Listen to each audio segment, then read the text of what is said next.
Our storm tracker 2 in 3D, that storm that is now moving toward Buckhannon. So there you see the hail spikes in that purple color showing up here in the northwestern part of Haralson County. Also possibly some small hail in the northern part of Polk County, just to the northeast of Cedartown. And the back edge of this rain really ending rather abruptly now in the northwestern part of Polk County. But let's zoom out to show the entire area of northern Georgia. And let's put on the temperature sensors here, because I want to show you where we have the most unstable air compared to some very stable air. Plus northern Georgia, especially northeastern Georgia, it's 56 degrees in Gainesville, 60 degrees in Athens. So when we have this kind of a wedge, once these storms move into that kind of atmosphere, they tend to die out. But the warm front, you can certainly see where that is. It's 69 degrees here in LaGrange, 65 in Carrollton. So that's where we have this warm front. And I believe we're warmed up to 64 degrees now in Atlanta. That may be a degree warmer than it was the last hour. It is 66 in Griffin. So basically, this is the general area that we're in. So it goes all the way down toward Eaton. Let's put on the tornado watch again in case you're just joining us. We do have a tornado watch in effect permanent for this general area until 4 a.m. Could be expiring sooner, but at least until 4 a.m. But the back edge of this, nothing really occurring, Brad, downstream from this or upstream from that as we get through Gadsden. It looks like it's pretty much ending there for Huntsville for sure. It's 61 degrees and that rain is pretty much ending. And as this rain continues now to plow into this wedge, especially north and east of Atlanta, it looks like it may be mostly rain showers, mainly from a line from Rome now to Gainesville into the North Georgia mountains, maybe just all rain. So if you're very concerned about the possibility of severe weather, let's say in the northeast Georgia mountains, Fannin County, Blue Ridge, over toward Ellijay and Blairsville and Cleveland and White County and Rabun County, looks like you're going to be okay. You're not in the tornado watch, and you're in a wedge of relatively cool air. It's just this one super cluster of supercells that is emanating out of southwestern Bartow County now, moving into Haralson County and also in Polk County. You can see the general motion here. And I have to tell you, in all my years of forecasting, you do not usually see supercells moving in an east-southeasterly direction. They usually move to the east-northeast. So this is pretty much like the one that produced the tornado in downtown Atlanta. It behaved very differently than a normal supercell moving to the northeast.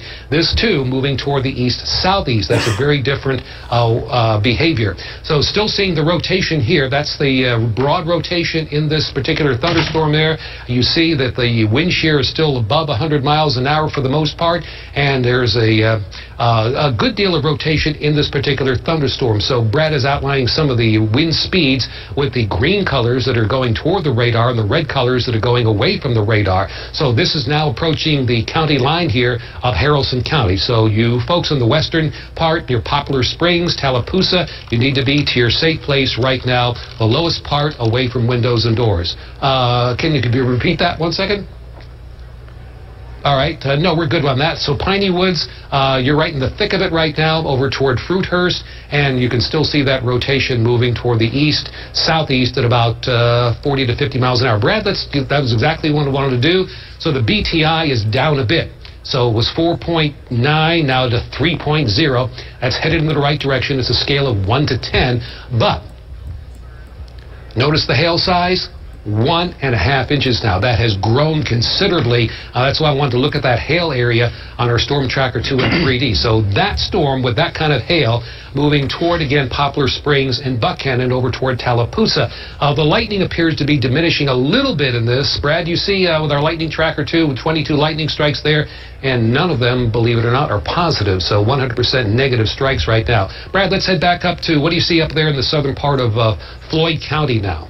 Still that long area, what we could see some powerful straight line winds. So Floyd County technically still under the tornado warning. That hasn't been canceled, but the threat has ended for Floyd County. Let me go a little bit wider here. So those of you watching in Floyd County, no concern about tornado touchdowns or wind damage, but that's not the case here in Polk County to the east of Cedartown and Rockmart Highway and right into Rockmart now. We've got the potential for some very powerful winds. This is what we're looking at now. These winds are off the surface a bit as the radar beam goes out, but we're still looking at winds here of 40 to 60 miles an hour, generally speaking. That can produce some wind damage and an active tornado warning. So things are improving around Cedartown, but really some very strong, potentially damaging winds in Rockmart. So let me remind you, for those of you under the tornado threat in parts of Haralson, western Haralson County, now northern Cleburne County, and we have that damaging wind and isolated tornado threat in Polk County. Here's what you need to do.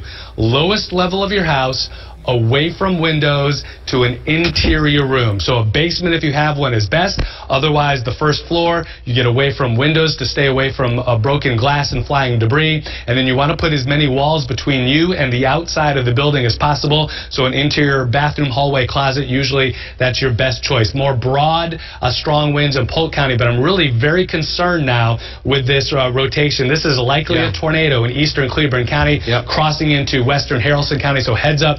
Poplar Springs, Tallapoosa, just minutes from you, and then only a few minutes after that into Buchanan on the right side of the screen. Brad, let's go to the reflectivity mode. We may have a hook actually developing on this supercell thunderstorm here. Let's go to the reflectivity mode and a little zoom out a little bit here. We have a good inflow notch coming in here, so this may be rain that's wrapping around this just to the north of Fruithurst here, just to the west-northwest of Tallapoosa. So we may have an embedded tornado right in this area here. So Poplar Springs, 12 minutes to prepare, 12 minutes in Tallapoosa.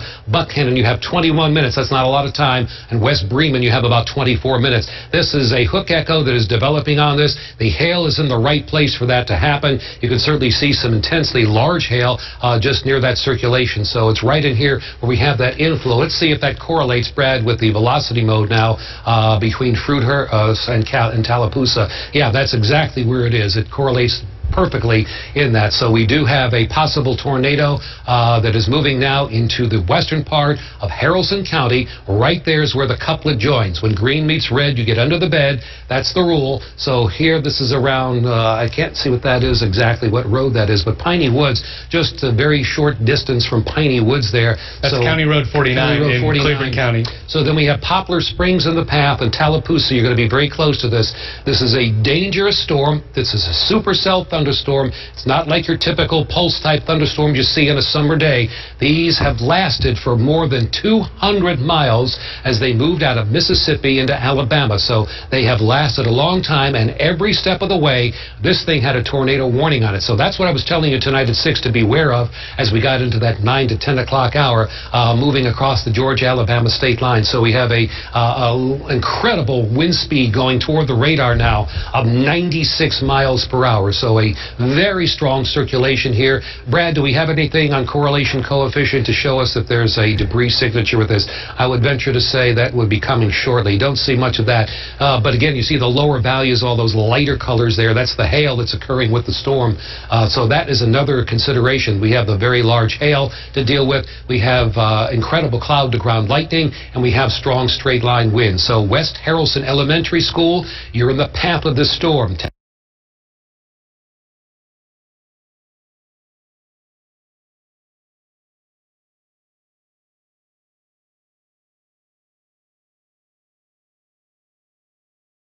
Tallapoosa, you're on the path of the storm. Poplar Springs also. Then downstream, we have Buchanan over toward Bremen in the path of this storm. This is likely a tornado on the ground moving toward the east-southeast at between 40 and 50 miles per hour. It is moving now southeast of Piney Woods. You're going to be in the clear there, probably noticing some stronger winds, but still, the primary threat is right in the middle of that green and red area. Right here is where that tornado is likely occurring here, where that wind is just circulating like this. The wind's going this way and this way, so there's a circulation right here. That's called a couplet, and that is now moving toward the north of Tallapoosa in and toward the Buchanan area in Haralson County. It's likely to be right over our radar site, and there are still tornado warnings behind this here as we get toward Anniston, Alabama, just south of Gadsden as well. Severe thunderstorm warning covering north or south central Floyd County. Then it turns into a tornado warning. But Brad, I believe that most of southern Floyd County may be okay right now. Yeah, Floyd County, although look, technically the southern sliver there is in under the tornado warning. That risk has moved out, damaging likely straight line winds here approaching Rockmart in this area. And what I'm really concerned about, though, is what we've been focusing on the last few minutes. This is the signature of a very powerful tornado, a strong tornado potentially crossing over from eastern Alabama into western Georgia as we speak. So western Haralson County, those of you there around Tallapoosa, Buchanan, Poplar Springs, I urge you to seek shelter immediately.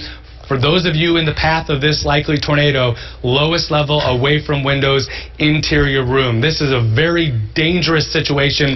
This is a very powerful tornado, likely based on the signature we're looking at in the radar.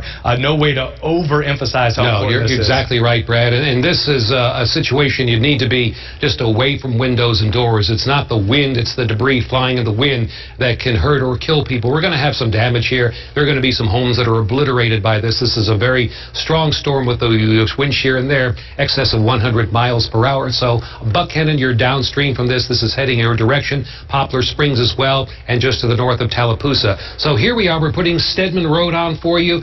Broad Street, West Haralson Elementary School, I'm afraid to say. And it's fortunate the kids are out of school tonight that this is headed right for the West Haralson Elementary School and Poplar Springs. Again, Brad is putting some of the wind estimates on here from our Storm Tracker 2 HD radar. And we're well over 100 miles per hour with the wind shear, and the center of that storm is just about to be on the Broad Street area in western Haralson County, just across the line into eastern Cleburne County. So a very powerful storm. We put the roads on there. We have a great technology to show you when these storms are approaching. And you can see as we go to the reflectivity mode, wind is coming in right here. That's called a bounded weak echo region. This is the area that's coming into the storm, so it's an inflow notch here, and there's just no doubt about the strong circulation that's occurring.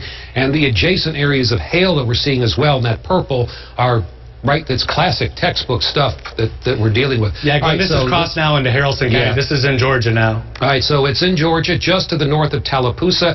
Brad, if we can, let's zoom in. Let's really get down to street level if we can. This is now critical here. It looks like the center of this tornado may be over West Haralson Elementary School, moving across Broad Street, Stedman Road, West Haralson Elementary School, and now it's on a movement that's going to take it like this as we get over toward Bremen, over toward, let's see, Macedonia, Helton, over toward Jacksville Road, all in the path of this potential tornado here. Here's Ivy Pope Road. Brad's putting that on for you. Let me get out of the way so you can actually see some of these streets that we're focusing in on here. But tornado warning now. Polk, Floyd, Cleburne, and Haralson counties. Haralson, of course, in Georgia, along with Polk and Floyd. Don't see as much of a threat there at this point in time, but without just maybe some straight line winds. But this could be a very dangerous tornado. Has anything changed with that latest scan on correlation coefficient, Brad? So let me go through that. We've been looking at some areas now, not so much right now. Not seeing any kind of a lofted debris signature here, but it's certainly evident on radar. We have a serious situation here in West Haralson Elementary School and this area here just to the north of Tallapoosa. So I know this is a frightening situation for everybody who having to deal with this kind of a storm. We're sorry that we have to interrupt American Idol for storms that are occurring, maybe not in your area, but I think you would want that if the storm was in your area. So we'll broaden the view out a little bit. So let's get, looks like the tornado warning now for Polk County has been shifted more to the northeastern part of Polk County, Brad, in this area. Still, that's kind of a circulation that's going on there, but not as definite as it was a little while ago. Do we have any skits to put on there? So, yeah, let me pull that up. And as we do, I want to mention that meteorologist Katie Walls is now in Dallas in Paulding County. So let's do this skit, and then let's go over to Paulding County and Katie Walls, and she can give us a rundown of what she's seeing as this storm is approaching her area. So this storm right now with the tornado warning in Polk County is moving toward Taylorsville in 3 minutes, Stylesboro in 7 minutes, over toward Emerson in 16 minutes, and Bartow in 17 minutes. So again, moving at a pretty good clip there, but I believe that straight line winds may be more of a problem here. Nevertheless, doesn't matter if it's straight line wind or minor tornadic winds. You're looking at some damage probably occurring here in the northeastern part of Polk County, now being shifted into northwestern Paulding County. So Dallas, you're likely going to be affected here because you see where that red goes to the green in a very short distance. That's not too far from you now. Moving over toward Divide in 3 minutes. McPherson at about 9 minutes over toward Dallas. That's 15 minutes away from you. That's 40 to 50 mile-per-hour straight-line winds in this particular thunderstorm. Right now, the warning has not been extended to Paulding County, but that may be imminent. Let's head back here to our really serious storm that's occurring here in the western part of Haralson County, just to the west-southwest of Buckhannon. An enormous rotation here.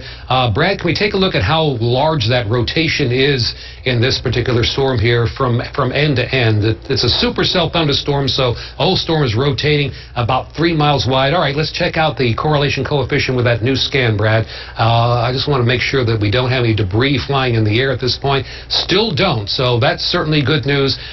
Maybe this is lifting up above the ground a little bit, but you can see the yellow there. That indicates a lower correlation, but not want to get too technical on you, but that's where the hail that is occurring with this storm. So we still have that, and but the new skits are going to be updated shortly here. But can we query some of these brighter green colors, Brad, and see what the shear is still doing in that particular thunderstorm? Yeah, so we're looking at, when you got to add these numbers together, because one's towards one away from the radar, so we're looking at about 100 miles an hour of net wind shear here with this, a rotating thunderstorm, likely seeing some cycling or recycling of this tornado. So with the lack of the lofted debris signature, which of course lags the actual tornado's touchdowns, it's likely that what we're seeing here from Cleburne to western parts of Haralson County is a powerful tornado touching down, lifting up, touching down again potentially, and so this is very significant rotation passing now just south of Poplar Springs, and it looks like it's going to pass very near or just to the south of Buckhannon. So we're seeing an actual not a due eastward motion, but a little bit of a south. It does that little southeast motion. Let's put a storm track on from the center point here as we go down toward the Bremen bypass in Bremen. Let's take a look, see where that might be headed. Again, about 40 to 50 miles per hour on that. So moving toward West Bremen, about 13 minutes over toward Morgan in 22. Temple, it's 27 minutes away from you. So again, this is a storm that has a history of producing several tornadoes that were confirmed. Large hail, almost tennis ball size, and larger in some instances. I know that we saw some of the reports coming out of Alabama where the tennis ball size hail hit a car dealership and just obliterated every car windshield in that dealership. And the stronger straight line winds, Brad, appear now to be moving out of the eastern part of Polk County now into the western and west central part of Paulding County, just to the west of Dallas. Let's go back to reflectivity if we can another time here so I can check out some of the features here. So this is the area that's concerned here with that stronger straight line wind that's moving in now to the northwestern part of Paulding County, just to the northwest of Dallas. So not only that, we have some locally heavy rainfall, intense cloud to ground lightning in spots. Let's put on this skid here, Brad. Take a look at that. The BTI. All right, now that's jumped up. It was in the 4s. Now it's at 5. That's an indication that the storm may be tightening up or strengthening. The hail size is now 1 3/4 inch. That's very large hail. If you have a car outside, I wouldn't worry about it right now if you're in the localized path of the storm, but downstream further as we get into Paulding County, you might want to move that in. You can see the movement here. It's moving toward the east at 43 miles per hour. That puts it into Poplar Springs in a minute. You don't have a lot of time here across Poplar Springs. West Bremen, that's 13 minutes from you. Over toward Morgan, 19 minutes. Draketown, 20 minutes from you. And Temple, that arrives in your area in 22 minutes. Large hail, damaging thunderstorm winds, and possible tornado with the storm. Although the feature here that was really clear as a tornado does not appear to be as clear in this particular scan. But our Barron tornado index on a scale of 1 to 10 is now up to a 5. So it's still increasing.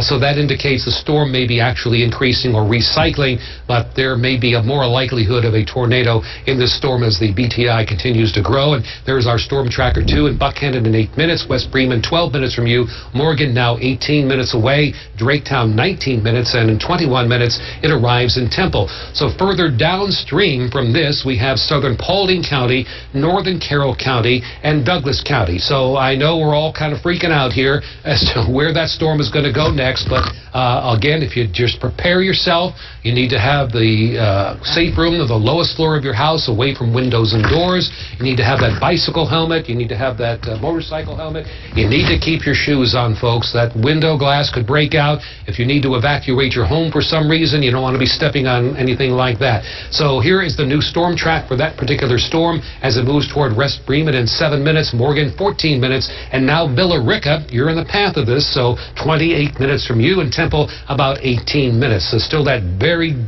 definitive circulation going on there with the green and the red. They're very close together. And then in Paulding County, right here from western Paulding County, you're looking at the pictures on the right side of your screen there from Katie Walls and Severe Weather Chaser 2. I'm sure we have Katie online, but would like to get her to see what she's experiencing. That Katie, can you hear me? I can hear you, Glenn. As you can see. Hey, so Glenn, you see we're dealing with extremely intense rain right now. Easily some wind gusts 50 miles per hour according to my velocity. Of course, I have my radar as well. I'm keeping a close eye on this. We are presently in a severe thunderstorm warning. Obviously, this is an extremely intense situation. Whenever you see the flashes of light, that's lightning. We're talking about extremely intense rainfall, extremely intense wind, easily gusts 50 to 60 miles per hour, folks. And this is just a severe thunderstorm warning.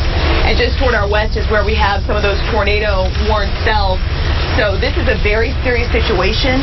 When we tell you to seek shelter, we are very serious about this. Now is not the time to be on the roadways. We're in a very heavy truck, and we are going maybe 30 miles per hour because of just how intense this rainfall actually is. Katie, there seems to be a lot of people. There seems to be a lot of people. Yeah, there are way more people than there should be. All right, now we do have. There are way more people than there should be. Yeah, we do have a new severe thunderstorm warning we want to tell you about that was just issued, now covering eastern Polk County. So this is not a tornado warning. This is a new severe thunderstorm warning. Covers the northern 2/3 of Polk County. Now pushing in, it covers all of West Cobb County, all the way from Ackworth to the south, just to the west of the Marietta Square and I-75. So again, not a tornado warning, but a severe thunderstorm warning. That's what Brad and I have been telling you about to watch out for with this particular cell here, for the straight line winds coming in with that thunderstorm. So that was a major concern in those winds, as Katie pointed out. She's rocking it in our Severe Weather Chaser 2, and with torrential rains as well and frequent cloud to ground lightning. And Katie, that's we're looking at radar 2. You're right in the middle of that with the stronger straight line winds. Can you tell me your exact location? So our exact location, let me pull it up on my GPS. I have so many different tools right now, different ways to stay safe. So right now I'm heading west on 278. I am currently just west of Dallas and heading toward the Paulding. I guess that would be the Paulding-Polk County line, I believe. All right, you do have the stronger straight line winds approaching you right now, so we want you to remain safe. Yeah, I can tell. So, okay. Rainfall rates easily 3 to 4 inches a minute, an hour, but it's intense, and you can see it. It's intense out here, folks. All right, thank you, Katie. We'll keep in touch there. You be safe. And again, we do have a new severe thunderstorm warning. This is not a tornado warning that is now in effect for the northern 2/3 of Paulding County and all of West Cobb County, mainly to the west of I-75. So that is the area we're concerned about. It's the stronger straight line winds that are involved in that storm that we've been tracking. Told you that is what to expect there. So, but that storm is moving east-southeast at about 40 to 50 miles per hour. Here we are in Bremen and West Bremen, across the Bremen bypass, East Atlanta Road here, and not so much of the circulation, Brad, that we did see a little while ago.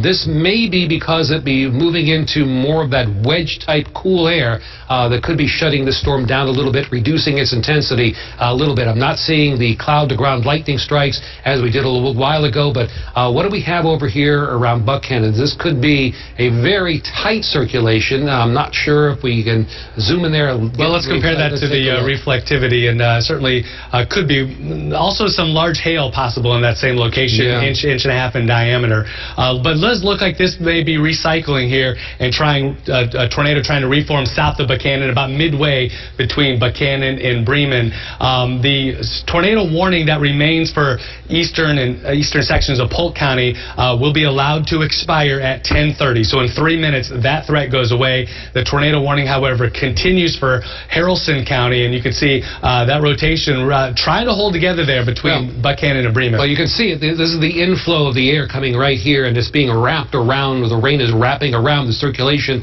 which would likely be here. So that's just to the west of the Bremen bypass, and that's Cashtown Road that'll be eventually in the path. And this is a tornado-warned storm now that's covering this part of the area. So, again, it could be recycling. We've seen numerous tornadoes. I have to tell you that we had not seen supercells like this in more than a year.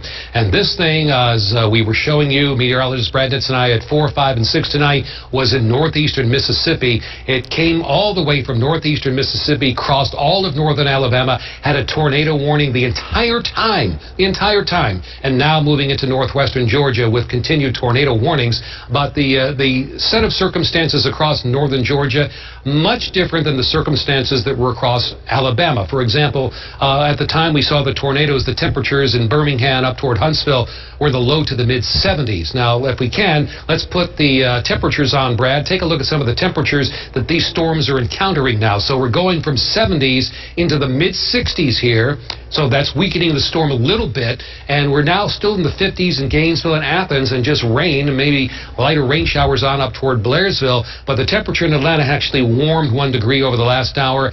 We're up to 66 in Griffin, 67 in LaGrange. So warm front cutting right through here down toward Eatonton and Lake Country. And if we can click on the tornado watch, Brad, you can see that pretty much correlates with where this wedge is in play. So where we have the cooler temperatures, Gainesville and Athens, we're out of the tornado watch. But where we have the temperatures that may be warming with the advancing warm front coming in from the southwest, and that's where we're seeing the tornado watch, which will continue, by the way, until 4 a.m. I know, they come in the middle of the night, we can't go to sleep, but we're going to be here every step of the way to keep you informed. I want to point out that behind the main line here, and that this is a line, a cluster of supercells, it's called, behind that, there's really nothing that's occurring. So once the main line moves through, we're not going to have much of a concern. So Rome, you're okay. Calhoun, you're okay. We're dealing with rain now, but the advancing line is going to be approaching downtown Atlanta in the next 30 minutes. So going to be moving right into the heart of the most highly populated areas, and as it does so, it will be bringing strong straight line winds. It's going to bring some large hail. Don't know what you can do about it. A lot of cars are outside right now, but this is hail that was measured a little while ago, about 15 minutes ago, 1 3/4 inches in diameter. So golf ball size hail there. Buchanan, you're seeing some torrents of rain there, intense cloud to ground lightning, strong and gusty winds, and these strong gusty winds are now moving through Dallas. I bet your house is shaking in Dallas right now with these strong winds. And again, we might be seeing the reformation of something developing here as far as a tornado in and around Bremen. Just not seeing that signature as well defined as it was, but you can certainly see that we have some bright green colors that are showing up in there. We still have the tornado warning now covering Buchanan, much of eastern Haralson County, as the storm moves toward Morgan in about 4 minutes over toward Billerica. It is 17 minutes away from you and 26 minutes into White City.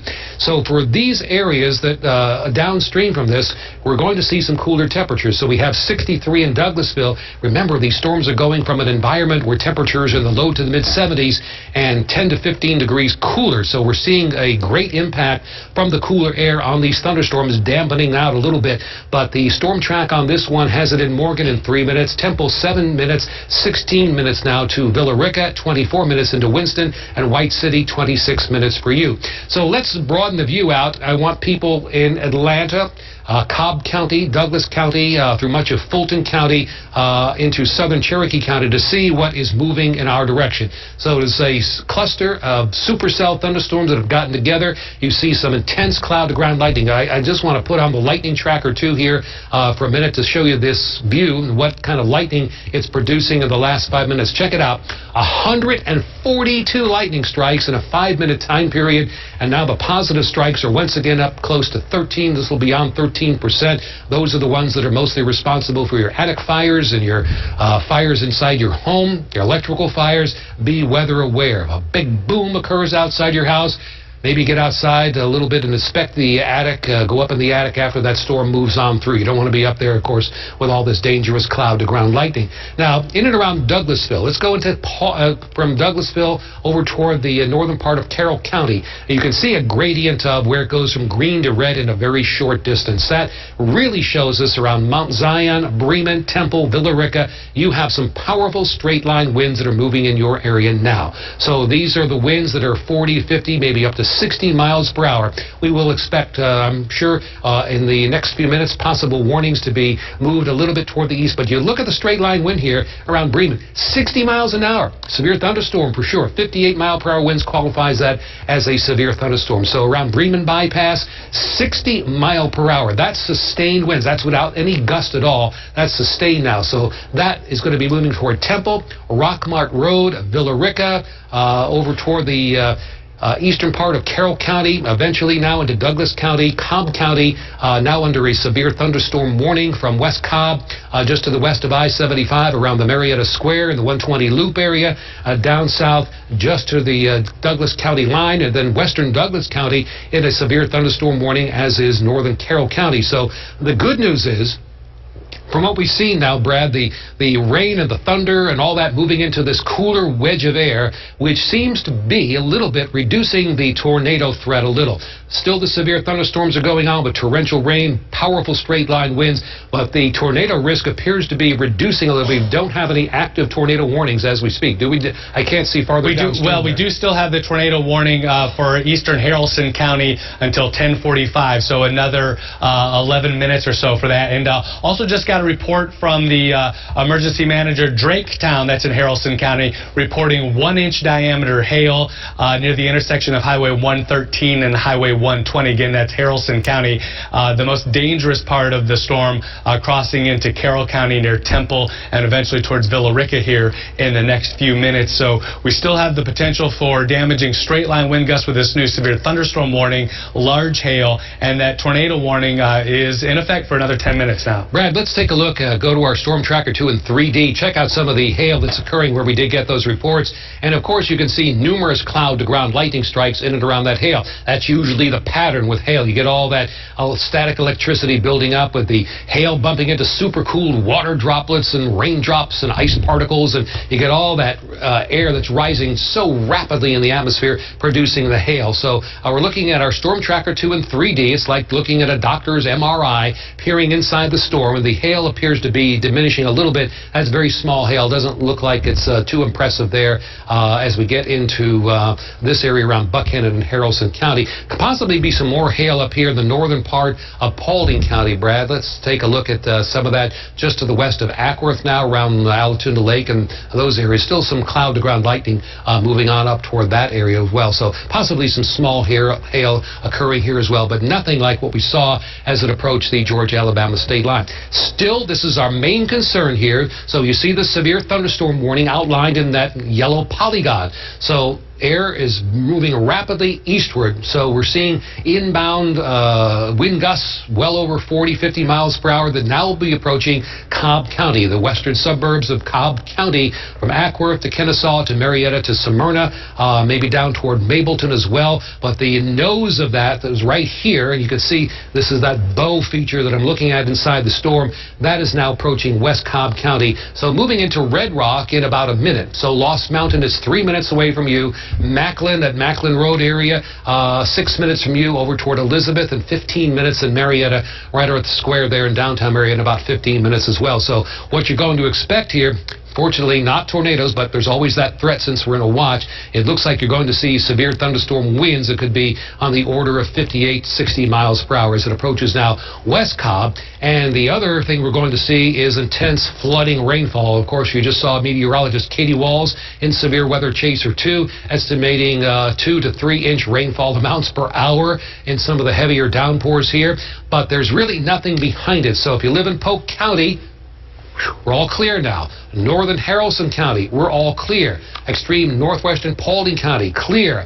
toward Cartersville in Bartow County. We're clear. Floyd County, you're clear of any severe threat at this point in time. There's nothing that's developing behind this. And as we head up into the North Georgia mountains, this is primarily just rain with a few embedded heavier showers running from Calhoun over toward Ellijay on up toward Blue Ridge and Fannin County, Union County, Habersham County, seeing a couple of locally heavy downpours. But the main event is still this now, that is approaching downtown Atlanta and the northwestern side of 285. So get ready in eastern Cobb County, Douglas County, Fulton County, the city of Atlanta. We're going to see some straight line winds that are in the order of 58 miles per hour. We're going to see some small hail at this point in time, so it will be small hail, and we're going to see the threat of locally heavy rain with intense cloud to ground lightning. The intense lightning here occurring around where that hail is, south of Buckhannon now, those purple areas, and really intense cloud to ground lightning here in the northern and northeastern part of Carroll County. So that eventually is moving into northwestern Douglas County and southern Paulding County. Brad, it looks like, can we estimate some of the rainfall amounts that have been involved in this? It really appears to be coming down just in torrents at a rate of 2 to 3 inches per hour across this area as the line of the cluster of supercell thunderstorms continues now to move in east. And it really, there you see some of the heavy rainfall pointing out across the Harrelson some of this County is area. Likely hail contamination, but a half to 1 inch of rain very likely. And Glenn, let me just mention that I'm over here while you're talking and I'm driving the radar. I'm also communicating with the National Weather Service issuing these warnings, and they're going to allow that tornado warning that's left now up in eastern Harrelson County around Buchanan. They'll allow that to expire as scheduled at 10:45. This line of discrete supercells is now merging into a larger area of really more of a line of severe thunderstorms. So the threat is now transforming in Metro Atlanta from a tornado threat to a threat from damaging straight line winds, large hail, cloud to ground lightning, and those, of course, those heavy downpours. So we're still watching some remnant circulation of the storm over Temple in Carroll County, or moving towards Temple in Carroll County. So damaging winds still a possibility in this area around Temple towards Villa Rica, but again, going from that tornado threat to more of a straight line wind threat. Yeah, but still, it doesn't really matter sometimes if it's a 60, 70 mile an hour tornado wind or 67 mile per hour straight line wind. It's still going to cause some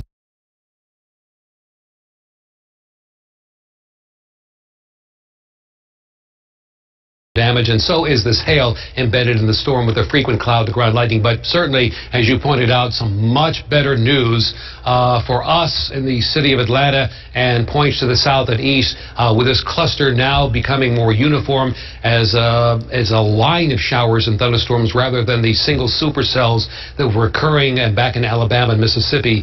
We did have a lot of damage back in Alabama and Mississippi as a result of tornadoes from these supercell thunderstorms, but fortunately they appear to be coalescing into that line right now. But you can see that we go from green to red in a very short distance here in northern Carroll County, also in the northern part of Douglas County, western Cobb County. So that's the area that we're concerned about for these strong straight line winds. And you know how many dead and dying trees we have in Atlanta. It doesn't take much, and it may look healthy, but trees die from the inside out. So you may have a giant oak tree outside your house and you say, oh, there's leaves on that, it's just fine. Maybe not. They die from the inside out. Very shallow root ball. It will not take much as far as wind to take them over, especially when you get this kind of rain that is loosening the soil. And at this time of the year, you don't have a lot of leaves on the trees. Yes, they're coming out, but you don't have a lot of leaves on the trees which can absorb that water. So that is partially some good news, where it's not so top heavy as it would be in the summertime when you do have more water in the trees. But nevertheless, they're becoming more weighted now as they're absorbing more water and blooming. So certainly good news. Brad, call that back up. That was an interesting thing we need to look at there as far as the BTI goes. Remember, it was up at 5 and now being reduced to, I think it was 2.8 on that last one. 2.8.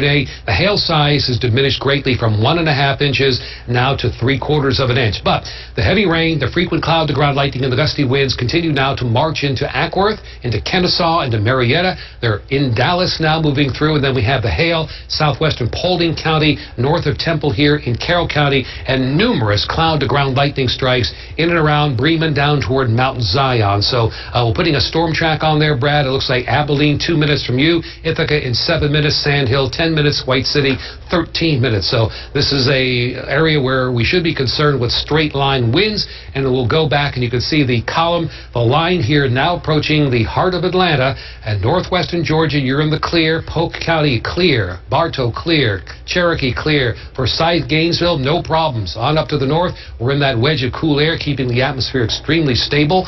But as we go through time, and I am kind of perplexed here at the supercell thunderstorm moving east-southeast instead of northeast, but this is what happened when we had the Atlanta tornado. It moved out of Rome and moved that way right into Atlanta. So again, the odds from the Storm Prediction Center of seeing a tornado within 25 miles of a certain location were 2% that night there. Brad, do we still have an update from the Storm Prediction Center? Are we still that 15% category of seeing a tornado within 25 miles? So we are, yes. Another thing to point out, the tornado warning will expire in about 2.5 minutes for Haralson County. We're transitioning more to that severe thunderstorm threat, and just now getting reports of some pea-sized hail in Roswell. So that's likely some hail that we're seeing kind of ejected out of the top of the thunderstorm. What'll happen is you'll get rising air through the thunderstorms, and then the upper level winds will carry that out in advance of that. So I suspect what we're seeing here is some small pea-sized hail being ejected out and out towards North Fulton County. We're getting reports now of pea-sized hail in Roswell. So normally after a tornado warning expires, we would take you back to regular programming, but you only have 15 minutes until Channel 2 Action News Night Beat at 11 begins. So we're just going to stay with you because this is still a dangerous storm. We're still going to have these dangerous wind gusts that can topple trees down to power lines, power outages, and you know the drill there. And we do have the small hail that to be concerned about with the frequent cloud-to-ground lightning, but the tornado warning does still exist now for eastern Haralson County, but not seeing the identifiable signatures of any rotation in the thunderstorms, but we are seeing the signatures of strong straight line winds, severe thunderstorm winds, and that's why we have a severe thunderstorm warning, not a tornado warning for southern Haralson County, but it is not in effect for northern Haralson County now. The rain and big storms there pretty much tapering off. The stronger storms now moving into northern Carroll County. This is going to be an area to watch for powerful straight line winds, as it will be on up toward Paulding County and now into West Cobb. Torrential rainfall here that is now approaching I-75 and along I-20, just to the north of I-20, seeing some absolutely torrential rains as it moved on through. I don't know if we can get meteorologist Katie Wall. She was moving in to that wind area across western Paulding County a little while ago. She reported from Severe Weather Chaser 2 of just incredible rainfall amounts. And Katie, are you back with us right now? What was it like passing through that straight line wind? It was extremely intense, Glenn. Easily 50 to 60 miles per hour according to my velocity estimates on my radar. And you saw the amount of rain that we were dealing with. It was blowing sideways. It was quite seriously sideways rain. And right now I have the camera facing toward the west, toward all of the lightning, just so that way you can still see it out there. The sky is illuminated at any given moment. It is just incredibly bright. And a lot of people have been asking me, hey, when then is the lightning going to actually subside? But, you know, it's going to take a while because these storms are just so intense. Thankfully, though, no active tornado warnings in effect. The tornado warning in Haralson has been canceled, but still dealing with extremely strong winds, Glenn. And right now we are traveling through, we're in Rockmart County, and what we're going to be doing is we're going to be heading down toward Tallapoosa to investigate if we have any damage that way. So we want to make sure that everybody stays safe. We want to make sure that everybody stays inside because, again, extremely intense lightning here with these storms, and also those wind gusts, easily 60-mile-per-hour wind gusts. So severe thunderstorm warnings are still very serious, Glenn. Katie, we were getting a lot of reports of hail embedded in these thunderstorms. Did you see any large hail or any kind of hail embedded in those? I'm going to be honest here. I did not experience any hail myself, but it was so intense for 3 to 4 minutes. I wouldn't be surprised if there was some hail embedded in the severe thunderstorm that I was located in. All right, do you see any problems on the roads as far as street flooding and anything like that people need to be aware of? There is definitely some ponding on the roadways. I mean, anytime you have rainfall rates of 3 to 4 inches per hour, and honestly, I wouldn't be surprised if it was even higher than that. you know, the system just becomes so inundated, and we definitely hit some ponding, brief moments of hydroplaning. Take it easy tonight. You know, slow down. You don't need to go that 50-mile-per-hour speed limit. Definitely take it easy.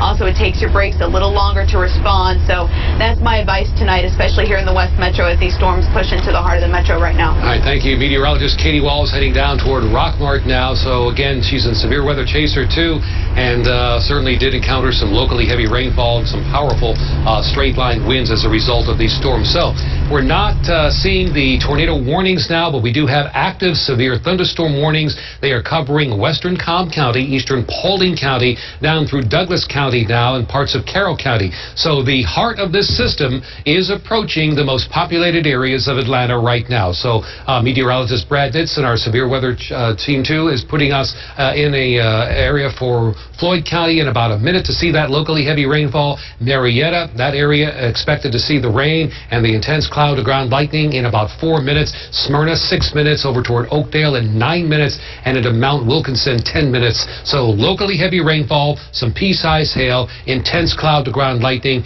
and really torrents of very heavy rainfall for a long duration here, maybe 20-30 minutes to see that heavy rain. The intense cloud to ground lightning is clustered in and around the hail. So this is purple area, really some hail, not large hail from the identification signatures we're seeing, but in and around that hail, as you would usually expect in a severe thunderstorm situation, intense cloud to ground lightning. And we're seeing a little notch here, and this scares me here, because this if you can understand this, supercell thunderstorms are more individualized thunderstorms. Now, when we had those in Alabama, they seem to have coalesced a little bit. So normally on a supercell thunderstorm in the southwestern quadrant of the storm, you'd see a hook echo or something like that. This has turned into what's called a QLCS now. So now the tornado would probably occur on the leading edge of a QLCS, and where you would see a notch like this. So the winds that are running parallel to this are coming in from the southwest. Brad, just can you put on the wind there? Just want to make sure that I'm speaking correctly here as far as the wind direction is concerned for Carroll County, but seeing a little inflow notch along the leading edge of that, that's usually where you could see some kind of a spin up. I'm not seeing it on the velocity mode, but certainly seeing the reflectivity mode, where we could see some kind of notching that's occurring here. So back on reflectivity, as you can see, that notch is what I'm talking about, and don't like that because you see clusters of lightning that are occurring in that, around that. So Villa Rica, so we could see the air that's coming in like that, creating this, and then you see this line right here that goes down toward Carrollton, where we're seeing some powerful straight line winds. There's no doubt about that. Where the green goes to red in a very short distance, that's just a couple of miles there. So that's really an intense creation here that's going to create some strong straight line winds in the southeastern part of Carroll County. So from Villa Rica to the south, as we get into Carrollton, bet you're no doubt really feeling some intense winds here as it moves toward the east-southeast and anywhere between 40 and 50 miles an hour. So Brad's put the storm track on. 5 points. It's a minute from you. Fair play, 11 minutes from you, and over toward Henna, 14 minutes before it arrives in your area. So between Villa Rica and Carrollton, southeastern Carroll County, now approaching western Douglas County, this is some straight line wind that is going to be formidable. 50 to 60 mile per hour straight line winds, no doubt about that, moving in toward the eastern part of Carroll County, northeastern part especially, and as we get back toward the southern part of Haralson County, lots of lightning, thunder, and locally heavy rainfall that extends back here into Cleveland County in Alabama. Still some very heavy rain with cloud to ground lightning, but you will notice that there are no red polygons in there indicating no tornado warnings. These are severe thunderstorm warnings, and again, as we get into that wedge of cool air, Brad was showing you the cooler temperatures, as we get now north Fulton, Cherokee, Bartow, back into Pickens County, Dawson County, even Forsyth County, Gainesville and around Hall County. To the north, we're okay. We're just going to see some rain tonight. Rest easy. Temperatures are quite cool. 56 in Gainesville, 55 in Blairsville, 60 degrees in Athens, 61 now in Canton, 62 in Rome. So a lot of rain-cooled air here, but numerous severe thunderstorm warnings continue. So Brad, let's can you take a look down here on the velocity mode, and let's check out some of those wind speeds that now that looks like a really stout, robust line of strong straight line wind. Yeah, no doubt about it. What we're looking at here near Villa Rica in northeastern sections of Carroll County, and we go down towards the Carroll-Douglas County line, we've got straight line winds there in excess of 60 miles an hour. So these are not tornadic winds, but straight line winds that can certainly topple some trees and trees onto power lines or, of course, buildings that can cause some problems. So we are watching this. We've got a severe thunderstorm warning there, and severe thunderstorm warning now Douglas, Cobb, and Fulton County until 11:15. So this is a new warning that's just coming out as well, Glenn. So that's this area from southwestern parts of Cobb to southeastern Cobb, Smyrna, Mableton, and now including parts of central Fulton County inside the perimeter. So that's a new severe thunderstorm warning, damaging wind gusts and hail, the main threats with that. I'll tell you what you need to do. If you have any friends, relatives that are cruising on the interstate now, moving up, you may think they may be on 75 or I-285 and, you know, the western part of Fulton County here. Give them a call on their cell phone. Tell them you got a dangerous storm approaching. They need to get out of there. Pull over to the side of the road. Again, we're looking at unbelievable wind of 60 miles per hour plus with the straight line winds. We're looking at unbelievable amounts of rain, possibly some small hail embedded in the storms. But again, the rainfall is just at an incredible rate. As you heard meteorologist Katie Walls describe it as 3 to 4 inch hour rainfall amount. So, Brad, this is taking on an interesting shape down in this area here in northwestern Douglas County. Let's zoom on. It's bowing out there. We're also looking at about 70 knot winds at about 1,700 feet moving into Douglas County here. Give me a query that little area right here, if you could, just in that brighter shade. Yeah, I thought so. 73 mile per hour wind here near Villa Rica. 73 mile per hour wind. Takes 58 miles per hour to be a severe thunderstorm, and it takes 74 miles per hour to become a full-fledged hurricane. You're looking at a 73 mile per hour sustained wind in and around Villa Rica now, 61 mile per hour as we head farther south, and as we get into the eastern part of northeastern part of Carroll County, 55 mile per hour wind gusts. So you really need to bear down. Just pretend it's a tornado here in western Douglas County. These are straight line winds that will take down trees in a heartbeat. Absolutely no problem at all. 50, 60, 70 mile per hour straight line winds. Absolutely. And they're moving again along and ahead of now a consolidated area of supercell thunderstorms that has taken on a more linear feature here. So you can see that is just a sign. That's a classic textbook. Here comes the strong, powerful wind where the green meets the red here in about a couple of miles. No doubt some very powerful straight line winds that are involved in that. So with that in mind too, I don't like these features because the winds are coming in from the southwest running parallel to this line now that is consolidated from a supercell cluster. So this is now coming in. I don't like that inflow notch here. We're going to keep a close eye on that. That could be a spin up at any time here. And we're not now looking for southwestern side of supercells. We're looking along the leading edge of a squall line to identify these tornadoes. So Winston, that area is 4 minutes from you. Take precaution now. Go to a safe place. 14 minutes into Rivertown, Cedar Grove, it's 18 minutes from you. Tell, that's 25 minutes from you. Strong, straight line winds, and you can see all of the polygons here. I know this may be kind of confusing with this number of polygons flashing all over the place, but those are severe thunderstorm warnings that are encompassing much of the area. So that has gone right into the heart of Atlanta now. This is, Brad, this looks like a new warning that was just issued. Yeah, Glenn, that's a new warning. And let me point out a couple of things that are not typical of a severe thunderstorm warning. This warning for 70 mile an hour wind gusts. Typically, a warning would be for a severe thunderstorm around 60. So it's stronger than that, 70 mile an hour wind gusts and tornado possible, because we're looking at this area where we've got the notch of the possibility of some tightening circulation. In fact, we're seeing that on the radar along I-20 just east of Villa Rica now. So a tornado is possible in this severe thunderstorm warning area. I would venture to say yes. Can we put a skid on, Brad? See if you have any skits here. So Pool Road, you're in on that. Post Road over toward the Kings Highway.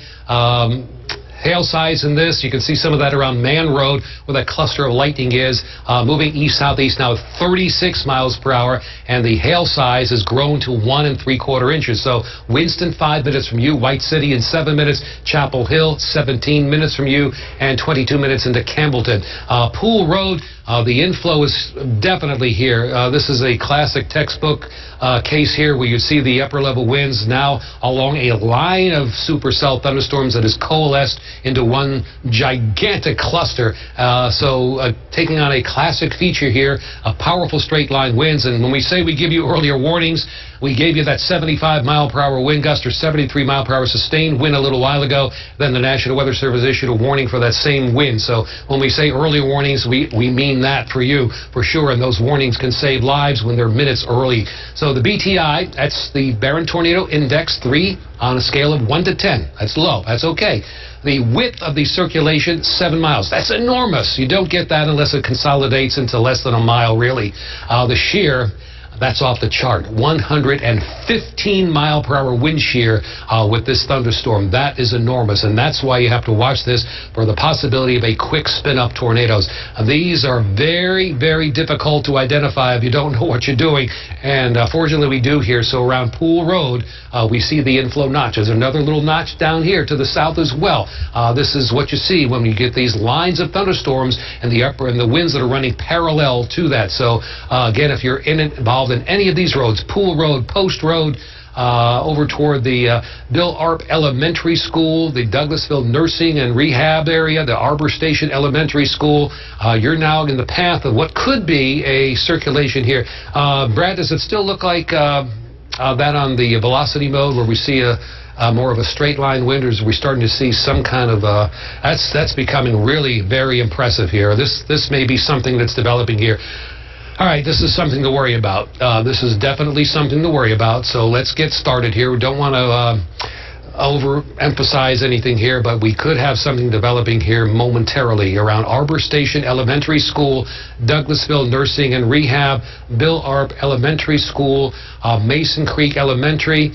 This would be just along and to the south of I-20 here in the west central part of Douglas County. The stronger straight line winds extend all the way to the south, and still seeing that enormous wind here. Large hail. Look at the lightning now that's really increasing. That's not a good sign either when we have that increase in lightning. Brad, let's put on our lightning tracker too if you can. We'll check out some of the lightning that's occurring and see if it's increased. Way up to 94 in the last 5 minutes. And the powerful straight line winds are hammering you in southeastern Douglas County. They're now going to be approaching you in the southwestern part of Fulton County. So we're seeing the hail, we're seeing the intense cloud-to-ground lightning, we're seeing an inflow notch of wind that's coming in here that may be wrapping around. So this is called a QLCS now. No more supercell thunderstorms. They have now coalesced into one large group.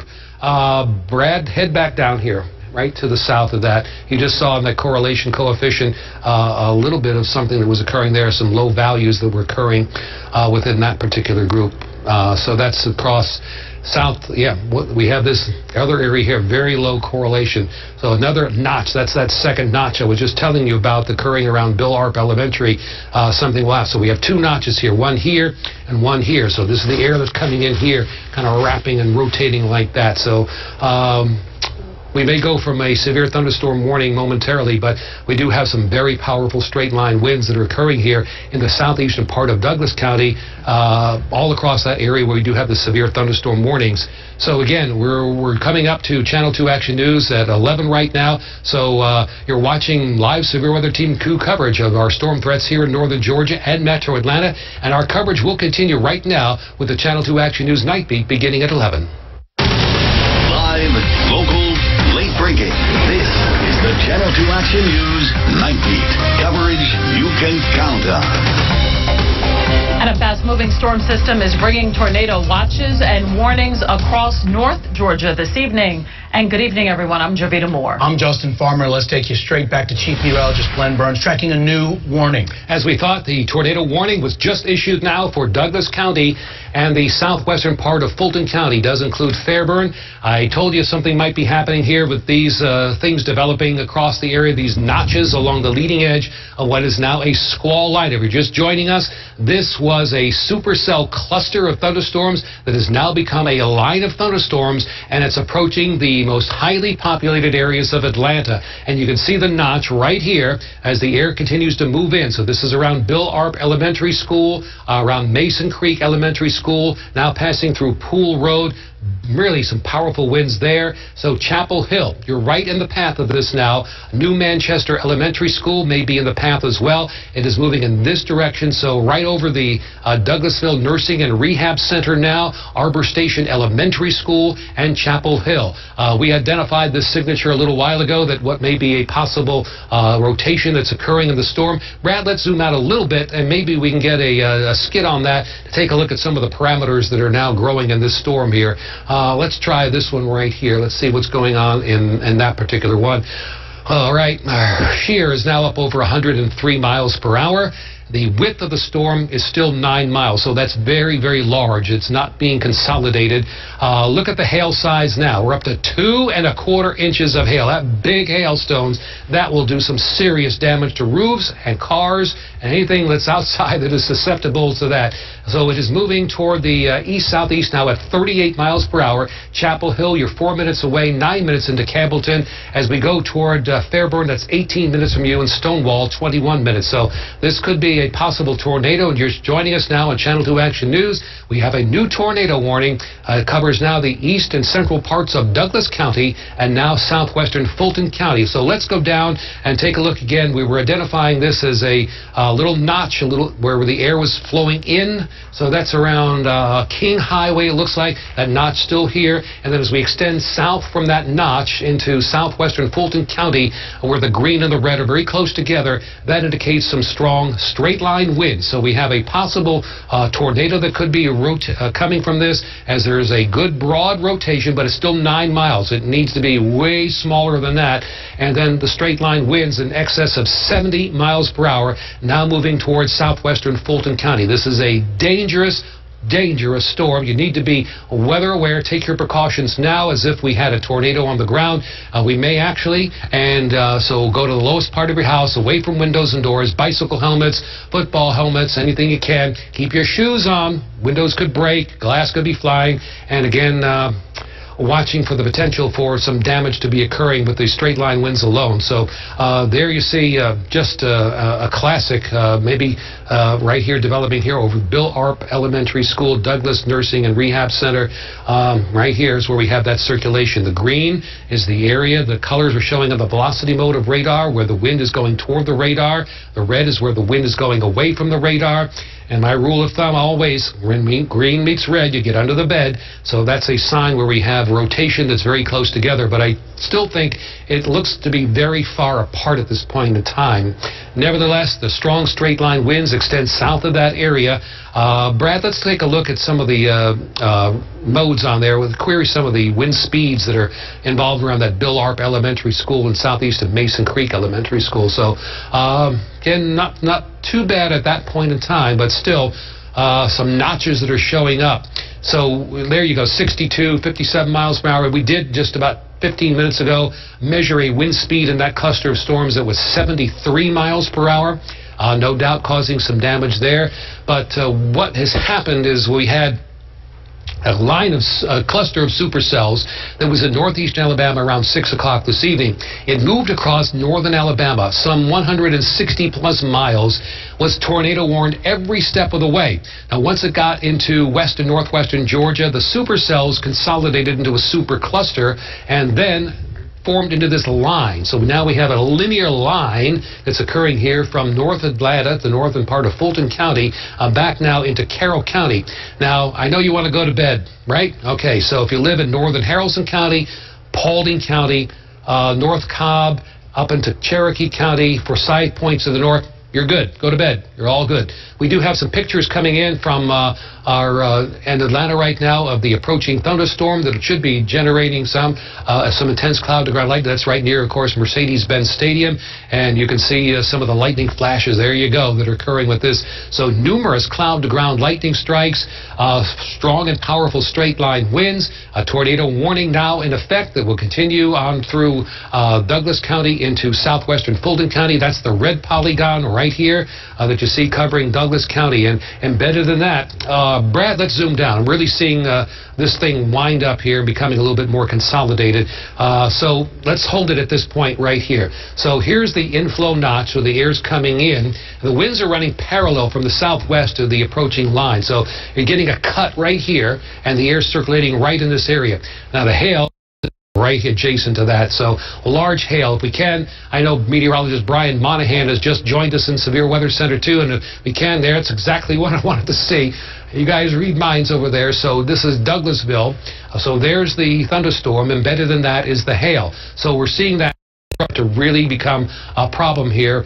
We saw the hail size on our latest scan of the radar at 2¼ inches, so that's getting up toward tennis ball size hail. And there it is. You can see that black right there.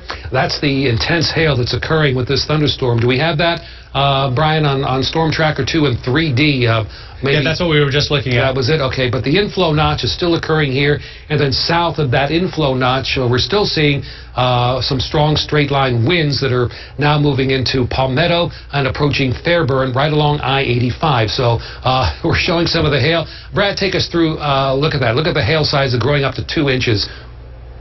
Yeah, so some significant hail here, Glenn. I want to point out we just got some reports of this particular storm when it was back towards Tallapoosa of golf ball size hail. That's been reported, and a report of some roof damage there in Haralson County as well. So we're starting to get the kind of reports that we would expect to see with the rotation signature that we're looking at, those wind speeds that we were measuring on radar. And now I fear we're seeing that same type of hail and wind and potentially tornado damage occurring right now in Douglas, moving into western and southwestern Fulton County as we speak. All right, we're going to zoom out a little bit, and we have some pictures coming in from I-75 up in Cobb County right now, where we're seeing some locally heavy rainfall, and the cloud-to-ground lightning is just crazy up there.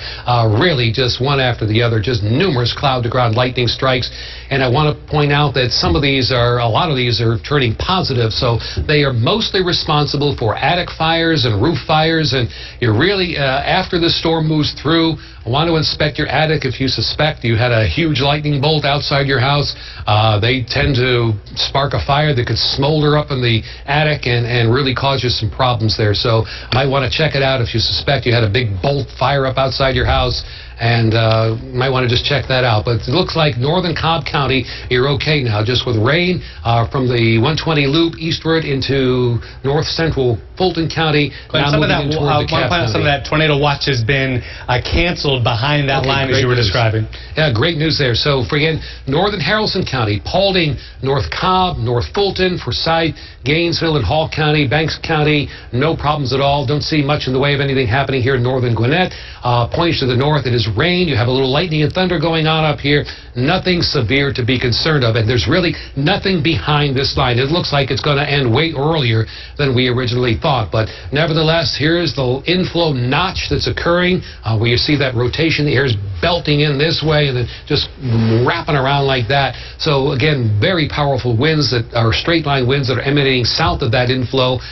So this has become a situation that producing straight line winds of the order of 60 to 70 miles per hour. The sustained winds that I saw that were the strongest were 73 miles per hour. That was in Douglas County. Now this storm is producing the stronger straight line winds that are approaching Fairburn and Palmetto. So Palmetto, I bet the house is rocking there. These are some strong winds that are occurring in your area now. So moving into the I-85 corridor southwest of the city. Got to watch this really carefully where this notch is occurring. We pointed that out, and then the tornado warning was issued by the National Weather Service as it moves toward the east-southeast at about 40 miles an hour now. So Palmetto, it's 3 minutes from you. Fairburn, 8 minutes from you. And over toward Fife, it is 12 minutes from you. Nevertheless, even if you don't get a tornado, you're going to get these strong straight-line winds. We can hear it coming into the station right now, the lightning, the thunder, and the locally heavy rainfall. Hey, Glenn, let me jump in and interrupt you just a minute. This is important. We're looking now at some reports of golf ball-sized hail as this storm is moving into southwest Fulton County. Campbellton Road, Fulton Industrial Boulevard, right now, golf ball-sized hail moving into some of the most populated parts of metro Atlanta. So again, if we look at some of the hail that we're seeing up here in eastern Douglas County, seeing some intense hail there. Here's our airport tower cam. No doubt the flights are being halted right now for obvious reasons. Still seeing some intense cloud-to-ground lightning in the area and the hail that's occurring throughout much of the Atlanta area. So here is a look at Douglasville, and you can see the city of Douglasville. This is our storm tracker 2 in 3D. It's just like a doctor's MRI, a little x-ray. We peer inside the storm, see the structure. So here's the hail. So Douglasville, just to your south now, the hail is unloaded on the ground. You can see that hitting the ground right there, and the hail cluster continues. So that's what we're looking at right here. That's the cluster of hail, and the darker that color, the bigger the hail, and the more widespread the hail that's occurring, mainly south of I-20. So the hail, Brad, thanks for that.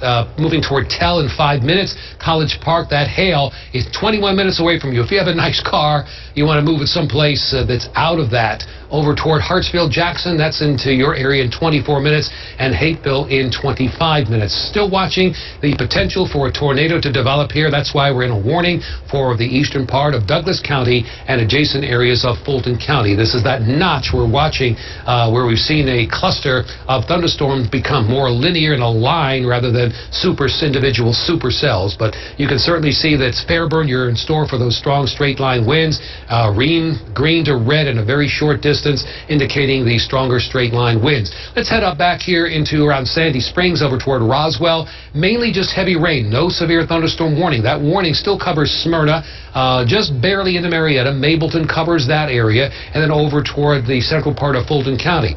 Now, if you live in DeKalb County, this is going to be moving toward you. Moves toward Decatur in just a little while with some locally heavy rainfall. So Decatur, get ready for that at Inman Park over toward Druid Hills in a couple of minutes. You're going to see some locally heavy rain, intense cloud-to-ground lightning. Don't see anything as far as any severe wind at this point in time, but there could be wind 40 to 50, no problem there.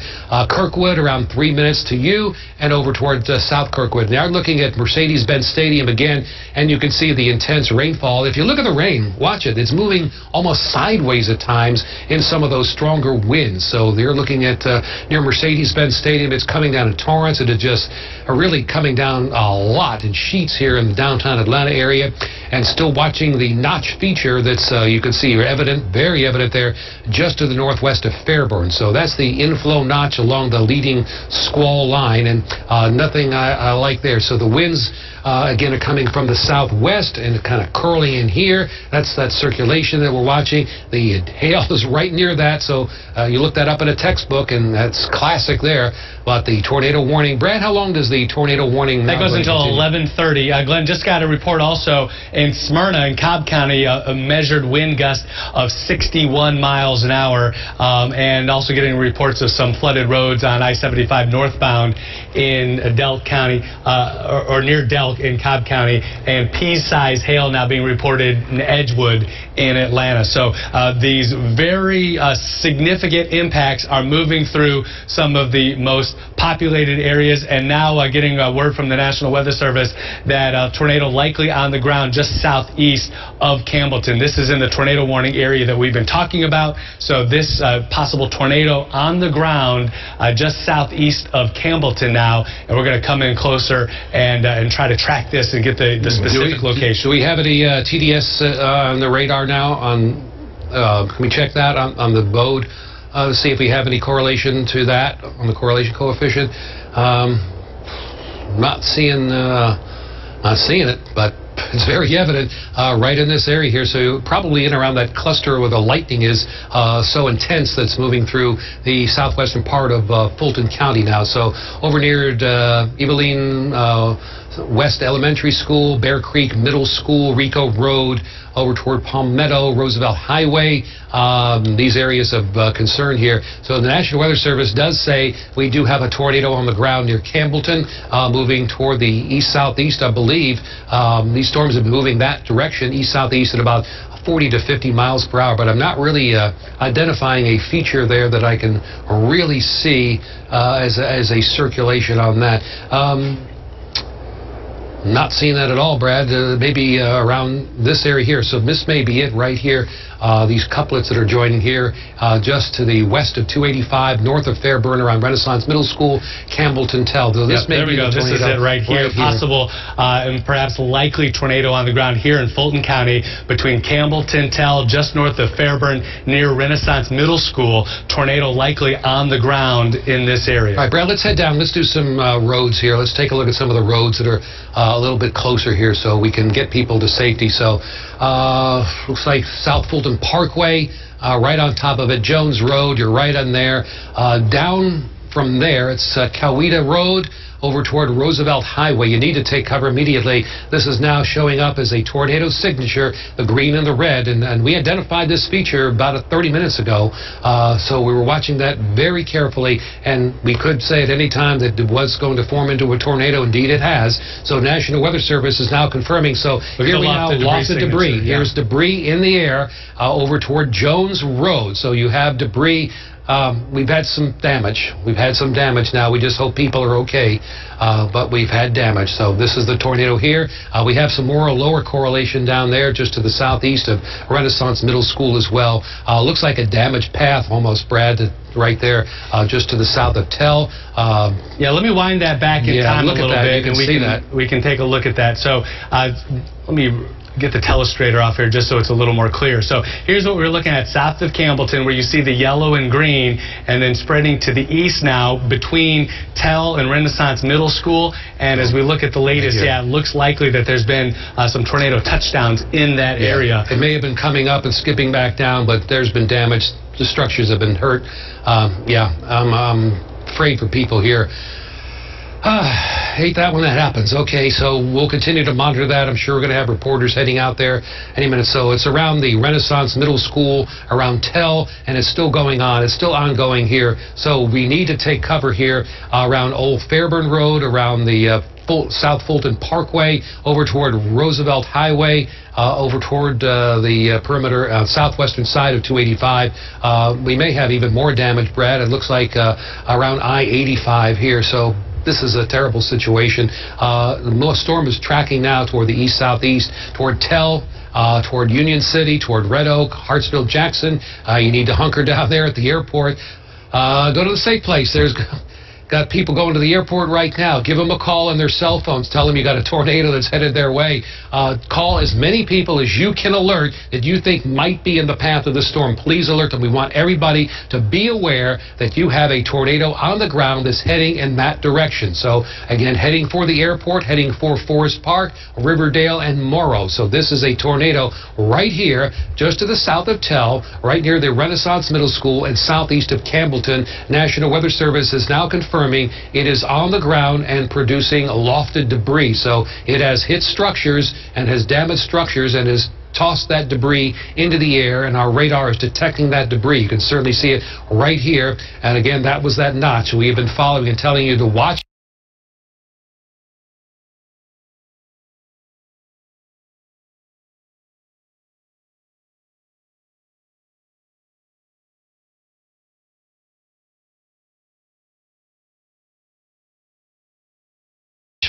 For the last 45 minutes or so, again through Tell, around Renaissance Middle School. So it's approaching northwestern part of Clayton County now. We're seeing some straight line winds moving northern Fayette County as well. No doubt that inflow is still occurring. You're likely seeing a rain-wrapped tornado there near the Tell area, Glenn. Yeah, and now we have pictures coming in from Haralson County around State Road 100, around just to the north of Tallapoosa. Trees are down in that area. That's approximately where we're tracking those 60 and 70 mile per hour winds. So trees may be down on the highways. There may be numerous power outages. And again, we just do not advise you to be out tonight. Very bad night for northern Georgia with these severe thunderstorms coming in. Also getting reports, Glenn, of some trees down on the road in Fulton County. Palmetto, Campbellton, Redwine Road closed due to trees across the road right now. That's the same area that this particular storm is moving through. Yeah. Is Brian back there? Brian, let's take a look, if we can, go back to Storm Tracker 2 in 3D. The hail is still occurring here. Don't want to lose sight of that, but it is unloaded now. So there's Douglasville. You can see Douglasville, and as we head south, this hail is unloaded big time here. You can see it. It's on the ground. ground now and continuing to unload that large hail. We measured that hail at nearly tennis ball size. Tennis ball size. That's some serious hail, serious damage likely with that, along with the straight line winds. And now we're watching the straight line winds that are approaching the northern parts of Fayette County and moving toward the airport. And I don't know if we have an airport tower cam. We'd certainly like to take a look at that right now, because no doubt seeing some fierce winds approach the airport. Don't like the way this wind field is set up at all, the green and the red. Just look at how close that is together. Powerful straight line winds. And you can see here at the airport, take a look at that picture in HD. All, no doubt, the ground, everything is grounded there. We're seeing power. Oh, what happened there? I'm not sure. Another big lightning flash occurring. Severe lightning is with this. Tremendous straight line winds. The rain was going sideways, and numerous cloud-to-ground lightning strikes. All right. We have Georgia Power now reporting 8,500 people are without power as a result of the storm. So 8,500 people without power as a result of the storm. So if you live in Cook's Crossing, over near Northcote Elementary School, now you are near the most dangerous part of the thunderstorm where that tornado might be moving to. So I think we just lost, okay, back here. You can see the circulation of the tornado. Still a little more broad now, Brad. Maybe flattening out a little bit here. Let's measure the distance here across. I'm sure that's a little wide now, but maybe about 9 or 10 miles wide. And that whole circulation, but that's where the tornadoes likely originated out here near Campbellton. Was confirmed by the National Weather Service as being on the ground. Let's see if we have any more lofted debris that continues along the path of the storm. And I'm not sure, there's the lofted debris here. I'm not sure if that is any lofted debris there, maybe just kind of a scraggly feature with that near Northcote Elementary School. That would be in the direct path of the storm here as it moves in that direction. That may be the result of the straight line winds that are picking up debris here from Riverdale to the south and west on that. So no doubt it's in the line where you have the stronger straight line winds here. Hey Glenn, I'll interrupt you just a moment just to point out that Douglas County has been dropped from the tornado warning, as that area with the greatest threat you were tracking is now completely in Fulton County. So Douglas County out of the warning, continues to Fulton County until 11:30. All right, let's broaden the view out. We have a lot of people that want to go to bed after the news, and where can you go to bed and be safe? Okay, so it's northern Haralson County, Paulding, Cobb, especially North Cobb, North Fulton, Gwinnett County, Call County, Banks County to the north. You're just seeing rain, a few embedded thunder showers. Nothing severe is following this line. So this has been a line that has now become a line from supercell thunderstorms that we track all the way from northeastern Mississippi for hours. They were tornado warned every step of the way. For more than 160 miles we tracked these. They were on the ground that long. So the supercell cluster became more of a line of thunderstorms. And as I pointed out about 45 minutes ago, along that line where that notch would be occurring is where we'd have to watch very carefully. And that's exactly what happened. It did start to spin up, and that's where we see the green and the red very close together here, where we see that tornado. But it originated here, started in Campbellton, and is still maybe on the ground here as we get down toward the eastern parts of, or southwestern parts of Fulton County. I'm not seeing that classic circulation anymore, but still seeing the potential for strong and powerful straight line winds now approaching Hartsfield-Jackson International Airport, Riverdale, Morrow, Jonesboro. Look at the airport here again on the right side of your screen. That is just some intense cloud-to-ground lightning and just torrents of rain. And you were with us a little while ago. We had meteorologist Katie Walls and Severe Weather Chaser 2 estimating rainfall amounts of somewhere between 2 and 4 inches per hour. She said the wind was horrific, up at 60 miles an hour. The rain was sideways, but did not have any reports of hail at the time. But this is a line that's certainly capable of producing hail. You can see it here from just south of East Point, going right toward the airport over toward Morrow. Don't know how the jet aircraft will fare against some of that hail. We measured that hail at 2 1/4 inches in diameter. Nearly tennis ball size hail with that storm. And now looks like Brad, northern Fayette County is going to be seeing a line of showers and some strong wind as well. Yeah, just got a report of some golf ball size hail. That's 1 3/4 inch in diameter. Sonoya Road, that's exit I-85.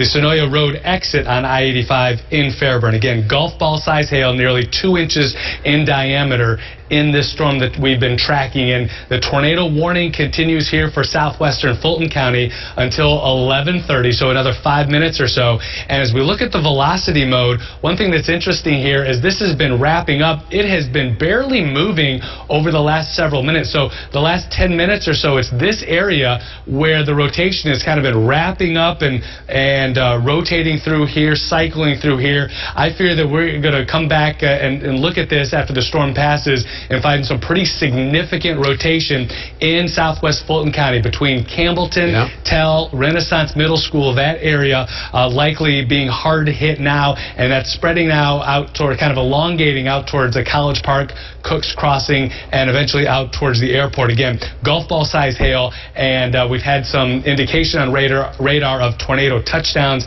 likely wind damage as well. Got some reports of some trees across the road. So damage reports, as you might expect, as the system is moving through, slow to arrive. We encourage you to send us damage reports after the threat for the storm passes, but we're looking at that, and we're also watching a supercell development down in Coweta County, Glenn. This is a new here, so we'll take a look at that south of Noonan. This area starting to rotate as well, so we need to kind of divide our focus here over the next few minutes.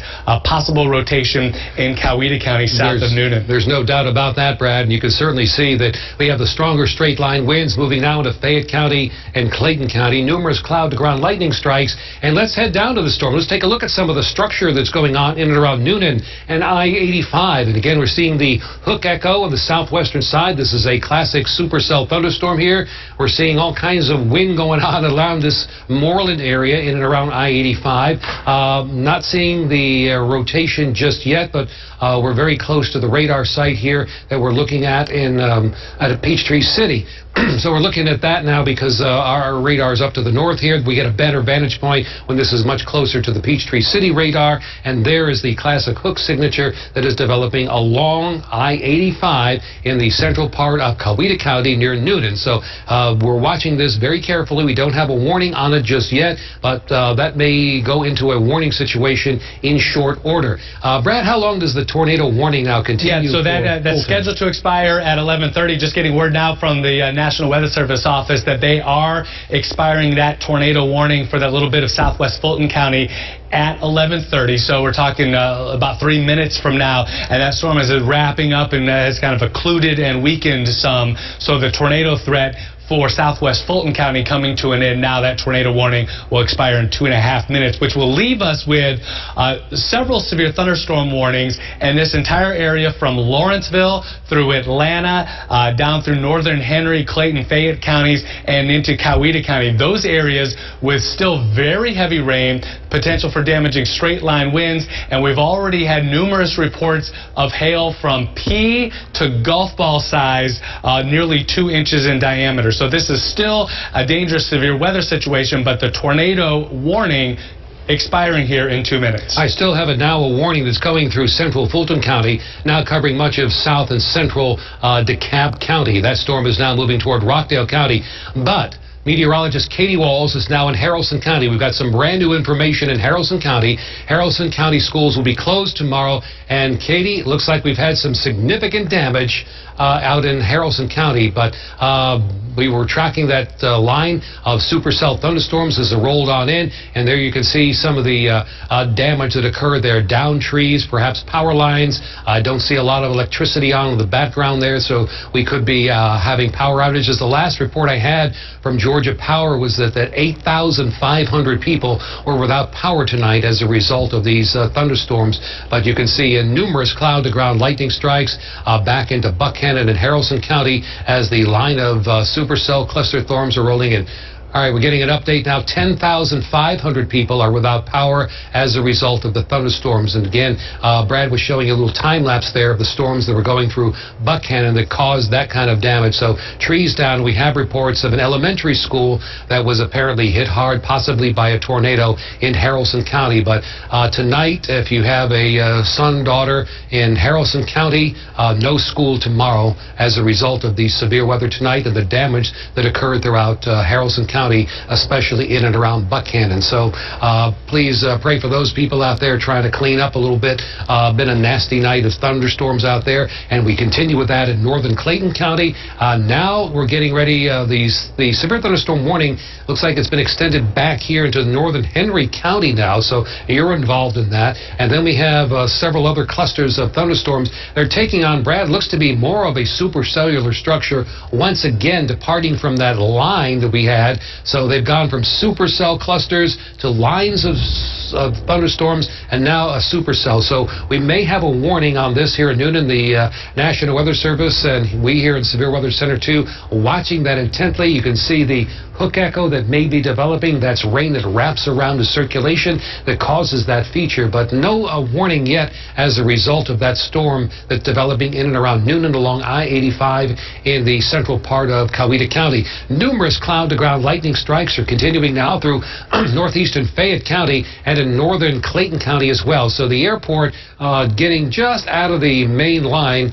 Okay, the tornado warning has just been canceled now, so good news there. Around Campbellton, again, we did have a tornado. We did see damage. We did see debris that was being lofted into the air, and there was actually a line of that. But intense cloud-to-ground lightning continues for northern Clayton County, moving eventually into northern Henry County. Over here in south-central Gwinnett County, some lightning and thunder, but nothing severe there. The severe thunderstorm warning does continue now through Stone Mountain, right along central and southern DeKalb County. Get ready in around Conyers. That could be extended, but it really doesn't look like this is going to be developing and extended down to the south and east. And one of the reasons why is the temperature. Brad, let's put the temperatures on here because the wedge really pronounced here. Look at the temperatures as we go from Atlanta. Can we get back on that view you just had of the metro where you see the temperature difference in DeKalb County and Fulton County, where we go from Atlanta at 64. We're at 58 degrees in Stone Mountain. So that wedge really knocking that storm for a loop out there, really diminishing in intensity. So good news for North DeKalb and Gwinnett County. Just a little cloud-to-ground lightning, a little heavy rain as well. So that could cause some ponding on roadways. And as we extend further south, Fayette County, still some intense cloud-to-ground lightning. Looks like most of that intense cloud-to-ground lightning has moved beyond the airport, and now we're seeing heavier rains back here through Douglas County. Not seeing anything severe, maybe 1 or 2, 3 lightning strikes, but nothing severe there. Still watching that area here in around Noonan, right along I-85 there. So not seeing anything that's too impressive now. Brad, can we zoom on down there and let's take a... Glenn, let me first show you this large severe thunderstorm warning that was just issued. It's for parts of Butts, Clayton, DeKalb, Fayette, Henry, Newton, Rockdale, Spalding, and Walton counties until midnight. That's just for this entire line of storms moving to the eastern and southeastern metro area, damaging wind gusts and large hail, the primary threats with that. And when you look back down in towards southern Coweta County, we've been watching this area near into the south of Noonan, and that has the potential for producing some strong winds, certainly some cloud-to-ground lightning there. And you go up towards the north, and you can see a bit of a lull, temporarily at least, in Fairburn. Heavy rain continues around Carrollton, and getting reports now of numerous trees down in Carroll County from these storms as they blew through within the last hour or so. No doubt about it. And in fact, let's zoom out to the show the entire area of northern Georgia and see what the National Weather Service has done with our tornado watch now. See many areas in northwest Georgia have been taken out of that watch. So again, it does still include Haralson County, Paulding, Cobb, and Cherokee, Forsyth, North Fulton. I think that'll be canceled very shortly. There's nothing really developing behind this system, but we still have some powerful storms here around Cleburne County in Alabama. So still in our viewing area, our Channel 2 viewing area, we have active severe thunderstorm warnings. So Carroll County, you're not out of the woods just yet. You see the line here, and you can see the green to the red, very short distance, powerful straight line winds. You still have to deal with that here in Carroll County, Carrollton. Douglas County, no more severe thunderstorms. They're moving out of the northern part of the county, north of I-20, south of I-20, still having to deal with some cloud-to-ground lightning, locally heavy rainfall, and some gusty winds. And the intense cloud-to-ground lightning, the most intense here, is in the northern part of Fayette County, northeastern especially Fayette County, some intense cloud-to-ground lightning that moves over toward Clayton County, and you can see an extremely large polygon. I know we've had so many warnings here, very difficult to read at times, but that extends out of southern Walton County, covers Newton County, Rockdale, all of Henry County, Butts County, back into east and northeastern Spalding County, just from Griffin to the north and east. So that's for that line that's moving in a general direction. Now, normally supercells move along to the northeast. These are moving east-southeast and continues to generate quite a bit of intense cloud-to-ground lightning. So that is going to be a major concern, the cloud-to-ground lightning. Not detecting the hail that we saw, so that's diminished greatly in the thunderstorms. And still this storm down here in Coweta County is piquing our interest. Brad, let's zoom down, take a close look at that, because that is still no doubt generating some strong straight-line winds from, let's say, to the northeast of Moreland over towards Sonoya, maybe into Brooks. Let's query some of the brighter shades of red there, see what kind of wind we're dealing with. About 30 miles an hour or so. But again, possibly some rotating wind involved in that. The winds are running basically from the southwest to the northeast, running almost parallel to the line. When that happens, you get those little notches that we showed you, and I showed you that before it even developed around Campbellton tonight. So that was indeed a tornado that was occurring there. So DBZs just indicate some heavy rain there that are higher amounts. But lightning, thunder, locally heavy rainfall continue to be the major issue now with the storms that are moving toward East Atlanta. Nothing developing behind. So North Fulton, North DeKalb, North Douglas, north of I-20, still in the clear there. Northern Carroll County, you're okay up into Paulding, and on up to Cherokee and our northern counties that border the North Carolina, Tennessee county line, you're okay. We're dealing with a little lightning, thunder, locally heavy rainfall, but we've had a wedge of cool air in place that has really put the lid on anything developing up in North Georgia, far North Georgia, and especially northeastern Georgia, in and around Gainesville and points to the north. Gwinnett County, you're fine up around Beaufort, just some rain there now. A little lightning and thunder and some locally heavy rainfall in South Gwinnett. That's moving into the Walton County area. But look at the lightning tracker, too. 109 lightning strikes, 5 minutes. That's how many lightning strikes occurred in 5 minutes. And the positive ones, they're over 10%, nearly 11%. These are the ones mainly responsible for your attic fires and roof fires. And you had a big boom outside your house. So wait till the weather passes. Go up in the attic, check out, make sure everything is okay, because those little lightning fires can smolder. And you're going to bed tonight, may be a problem for you. So always good to be safe, more safe than sorry. So watching a little Boeing feature that's occurring here back in the southern part of Gwinnett County, a little lightning, thunder, locally heavy rainfall. So a little, maybe some strong gusty winds up around 30, 40 miles per hour here in the southern part of Gwinnett County. The most intense cloud-to-ground lightning here in Clayton County remains in south central Clayton County, now moving into Henry County. So that'll be moving toward Hampton eventually, over toward the southern part of Rockdale County as well, out of Henry County, and several more clusters of storms continue now racing in behind that. But mainly, we don't have any tornado warnings, and that's certainly the good news. But no doubt tonight around Campbellton, we did have a tornado. We did have a tornado possibly in Harrison County near an elementary school as well that did that. So we're going to resume our coverage here. If we do have any new tornado warnings, we'll be back immediately. Right now, going for other news here and see what has been happening across North Georgia as a result of these storms tonight. Back to Justin and Jovita. Glenn Burns, Brad Nitz, 2 straight hours of coverage. Those guys always have your safety in mind. We thank them, and you'll hear more from them in just a second. Now, new video from South Fulton County. Large hail pounding the ground and lightning in Enon Road. Lauren? That's right, and the rain continues to come down here. It's not as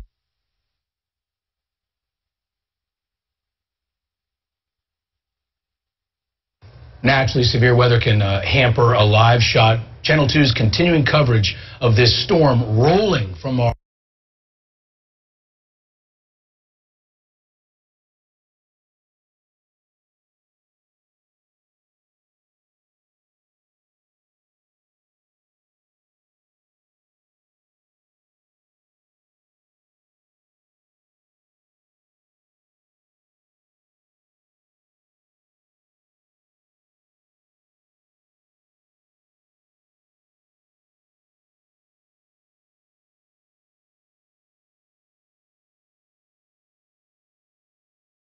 heavy and hard. No hail in this area, but definitely the strength of the rain was coming down quite heavily. Again, not a lot of things happening right now, but a different story 30 minutes ago when that storm was passing through here. We will continue to monitor what's happening in downtown, and right now we'll send it back to you in the studio. All right. Of course, again, the weather affecting our live shots there. We want to take a look at I-75 at I-285 through a DOT camera. You can see there, if you look at what I believe is 75 southbound, probably. Traffic stopped there. There was an accident there earlier, and we're getting reports of ponding on the roads there, and the traffic is backed up, so you may want to avoid this area if you can do so this evening. But looks like cars are going to be stuck there for a while as they clear up an accident that happened a little bit earlier.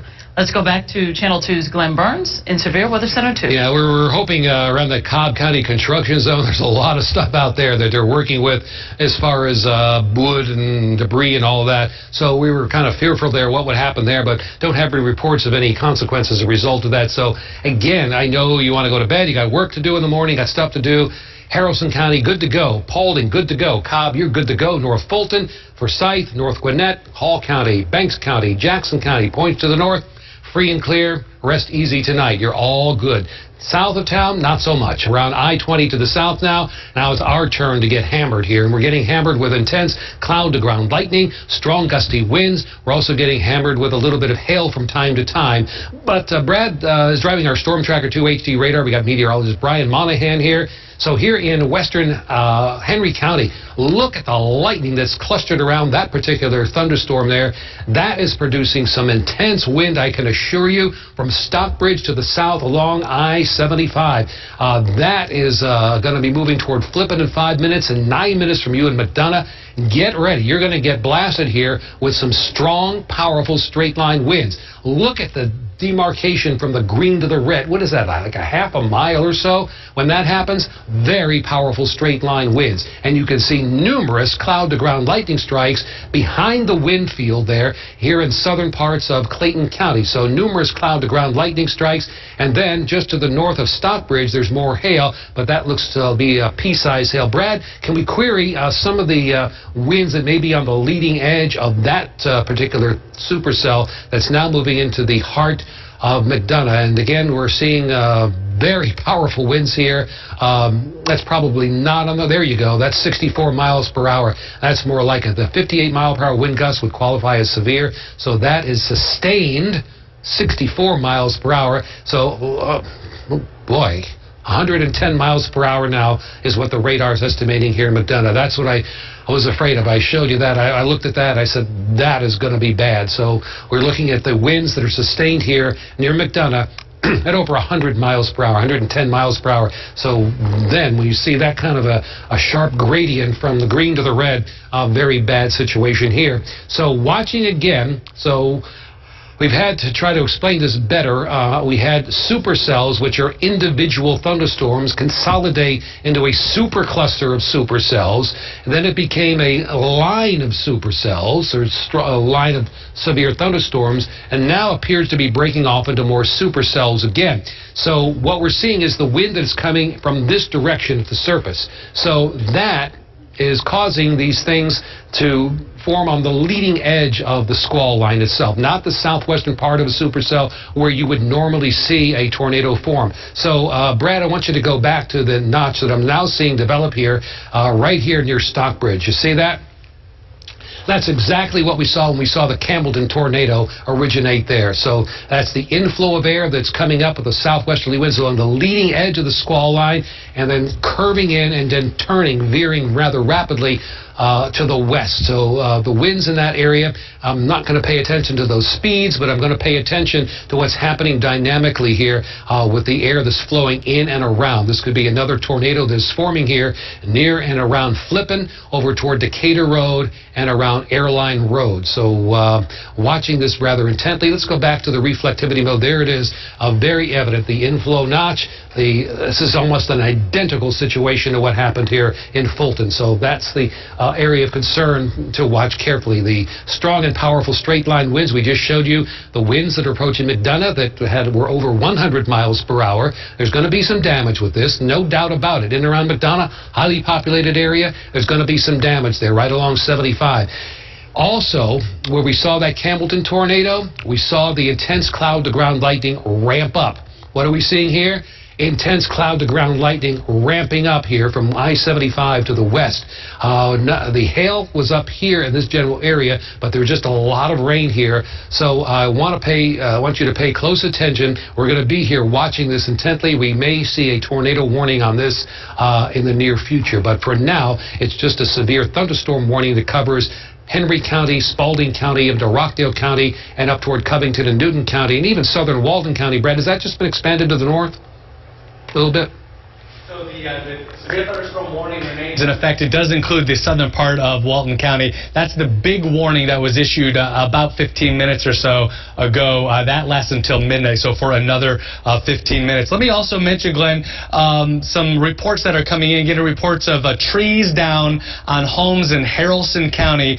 People trapped by trees on homes as that storm went through in the Tallapoosa area earlier this evening, and also had a report of a car blown off the highway. Again, that's Haralson County.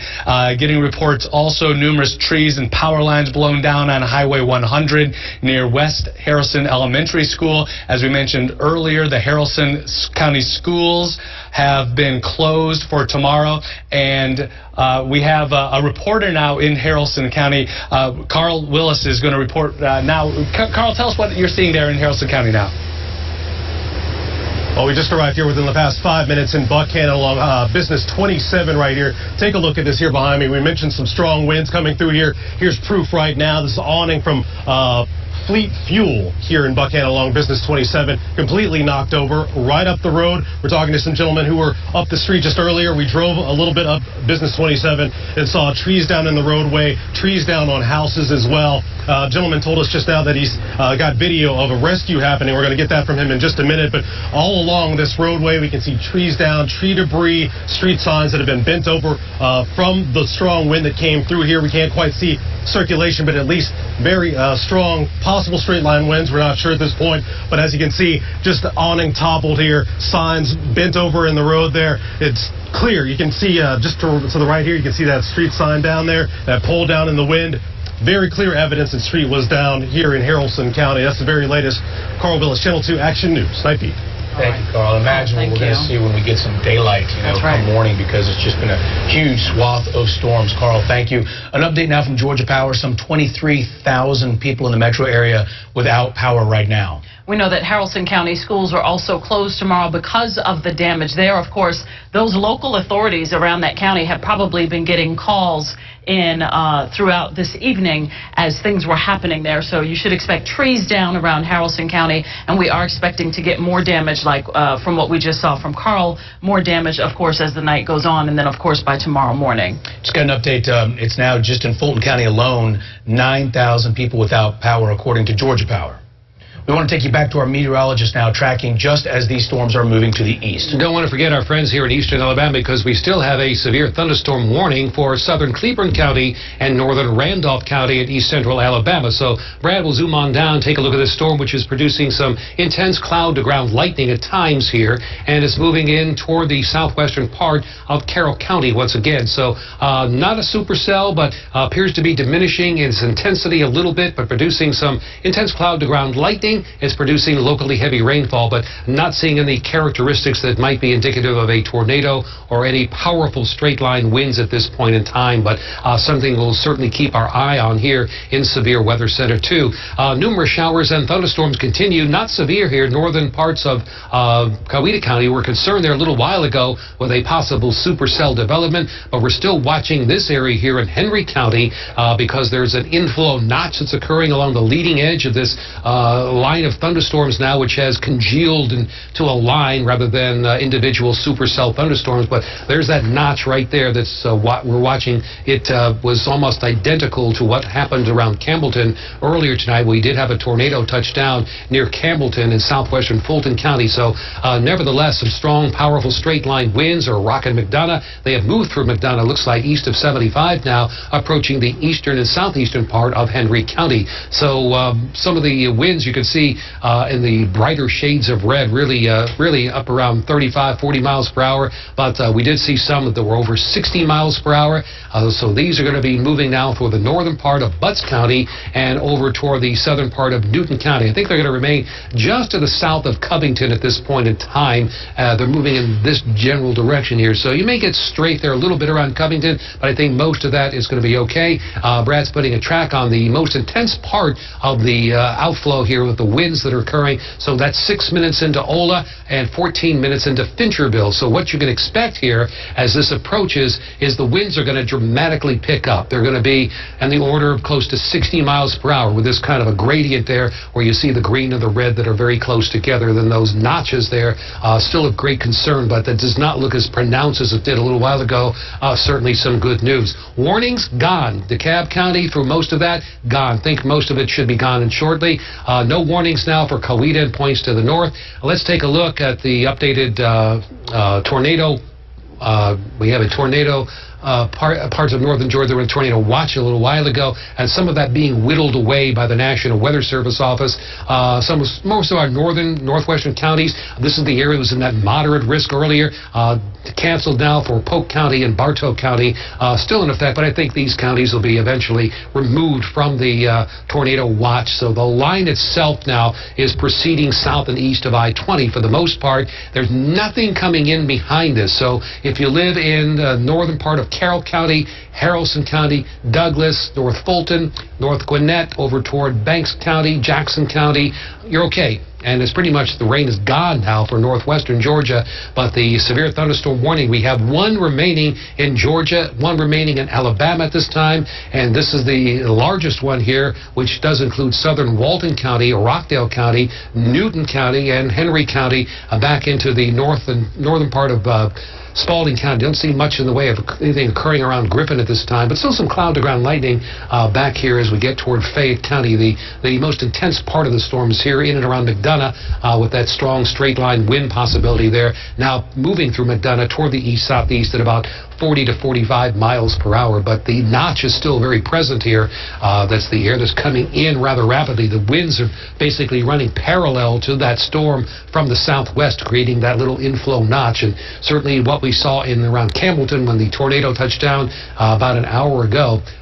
So we still have that notch to work about. But right now, Brad, it looks like a lot of this is really beginning to taper off rather rapidly from the northwest. Still pockets of locally heavy rainfall, and the one area to watch of concern is in and around Henry County for this time, but maybe up in the western part of Walton County. There could be a little bow feature that's occurring there in the western part of Walton County. You see that, Brad? So, yeah, we have got some gusty winds, certainly some heavy rain there. I want to point out that significant weather advisories being issued now for parts of the west and southwest metro. That is a lower priority than a severe thunderstorm. Well, it's a strong storm, but it's not severe. An indication that the storms there are, although strong, not expected to cause any significant damage. Also getting some damage reports in just now near Vinings in Cobb County. Report a tree blown onto I-285 on the southbound side, about a half-mile north of Paces Ferry Road. Again, that's near Vinings. A tree on I-285 southbound, about a half-mile north of Paces Ferry on I-285. So we're looking at that. Also getting reports of a potential residential fire as a result of a lightning strike in Lawrenceville in Gwinnett County. And as we were talking about, some of these positive lightning strikes that we're detecting are those stronger strikes, more prone, more likely to cause some fires. So getting a report of a possible lightning-caused fire in Gwinnett County. We're starting to see the heaviest rain in South Dakota taxicab move out. Rockdale, Western Newton, certainly Henry County near McDonough, and then southern sections of Clayton County into Fayette County. That's where the heaviest rain is. And you see that yellow flashing polygon on the map. Of course, we've had kind of a lot of these off and on, but let me kind of trace it here with the telestrator.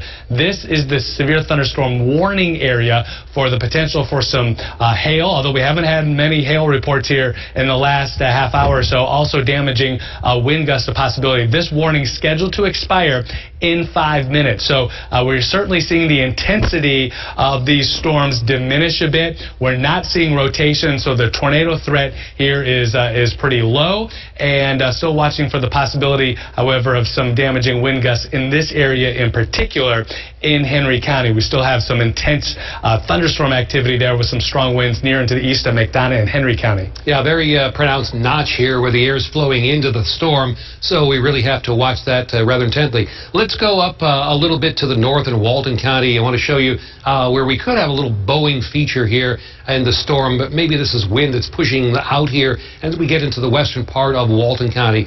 No severe thunderstorm warning for that, but nevertheless, there's a possibility. We're going to be here in Severe Weather Center 2. If we have any additional warnings, we'll have them immediately, but right now, we're going to toss it back to Justin and Jovita. All right. Glenn and Brett, thank you. We want to go to Channel 2's meteorologist, Katie Walls. Katie, first of all, let us know where you are and what you're seeing. Sure. Okay, so I am in the Tallapoosa area, located in Haralson County, right along Highway 100. And let me tell you, Jovita, as we were traveling south right along Highway 100, we almost hit a tree. It was one of those things where we went from 30 miles per hour to 0 in the matter of a couple of seconds. It was very frightening. And check this out. This vehicle right here was not able to stop at another tree that was down right along Highway 100. Now, to give you some perspective of where I'm located, I am near West Harrelson Elementary School. And you might recall that particular school was mentioned by meteorologists Glenn Burns and Brad Nitz when we were tracking that tornado warning as it pushed into Haralson County. So that's exactly where we're located. That's exactly where we're seeing this damage. Numerous trees down across the road. This particular gentleman slammed into this tree that had fallen across the road. Also a lot of power lines down as well. So we are seeing extensive damage. The sheriff's department did tell me that they know that there are trees down on houses as well, but they can't get to those homes just yet because there are so many trees down. So we'll continue to stay on top of this and bring you the latest information. But for right now, I'm live in Tallapoosa in Haralson County. Severe Weather Team 2 meteorologist Katie Walls, Channel 2 Action News. Katie, thank you for those live pictures. We notice lightning still happening ahead of you in those pictures. Also, it's going to be a while before that part of the road opens because that is a huge tree, and it may be hours before someone can get out there to start to cut that up. And also, we know that Haralson County schools are closed for that very reason because there are so many trees down around the county. Roads are blocked. School buses and cars are not going to be able to get through. And our meteorologists believe there's no question that we're enduring tornadoes tonight once the National Weather Service gets out there to determine, were these EF1, 2, or exactly possibly 3. It's just too early to tell right now until we get a look at the damage come tomorrow morning. Now to Channel 2's Carl Willis with an update.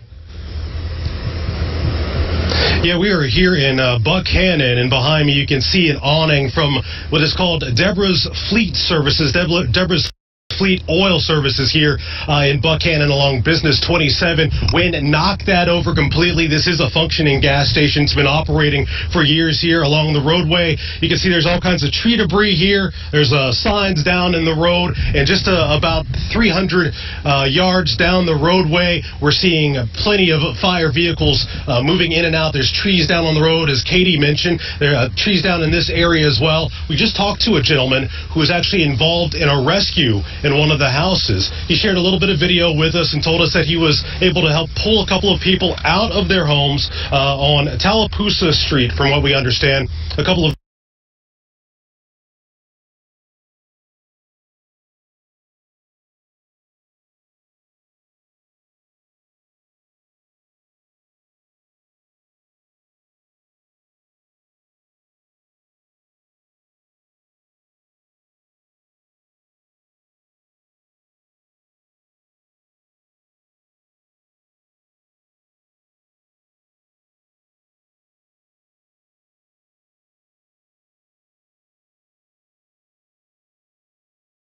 now, The injuries that we're hearing of so far are not terrible. They're not life-threatening at this point. A couple of injuries. Somebody got hit on the head, as I mentioned, by falling debris. So we're hoping as time goes on, as we start to get reports, that we're not hearing of any fatalities in the area. Nothing that I've heard of at this point. But again, plenty of daring rescues. Lots of damage here in Buchanan. That's the very latest. Carl Willis, Channel 2 Action News. All right, Carl. Thank you very much. We have new video into our newsroom from some of the damage from Alabama. Have a look at the funnel cloud now in Falkville, Alabama.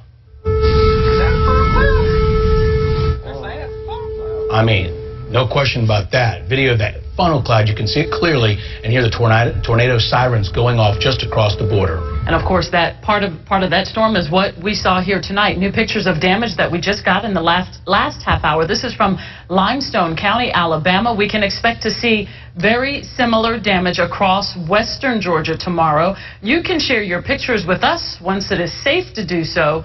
Use the hashtag StormWatch Now let's get back to our meteorologists. And are these storms losing some energy now, Glenn? Is that what we're saying? Well, a couple of them are, but there are several others that are not. And again, this is why we had a WSB Severe Weather Alert Day. We don't issue them very often, but when the weather gets serious, you're going to want to know about what's happening in your neighborhood. So we had our WSB Severe Weather Alert Day today, and now tracking the remainder of our severe thunderstorms. Now, the thunderstorm warning has expired for Cleveland County, Alabama. The severe thunderstorm warning is done. Now, you may say, oh, it's still lightning and thunder and locally heavy rain. Yes, but the winds are less than 58 miles per hour, which is qualification for a severe thunderstorm, and there's no 1-inch hail or larger than that.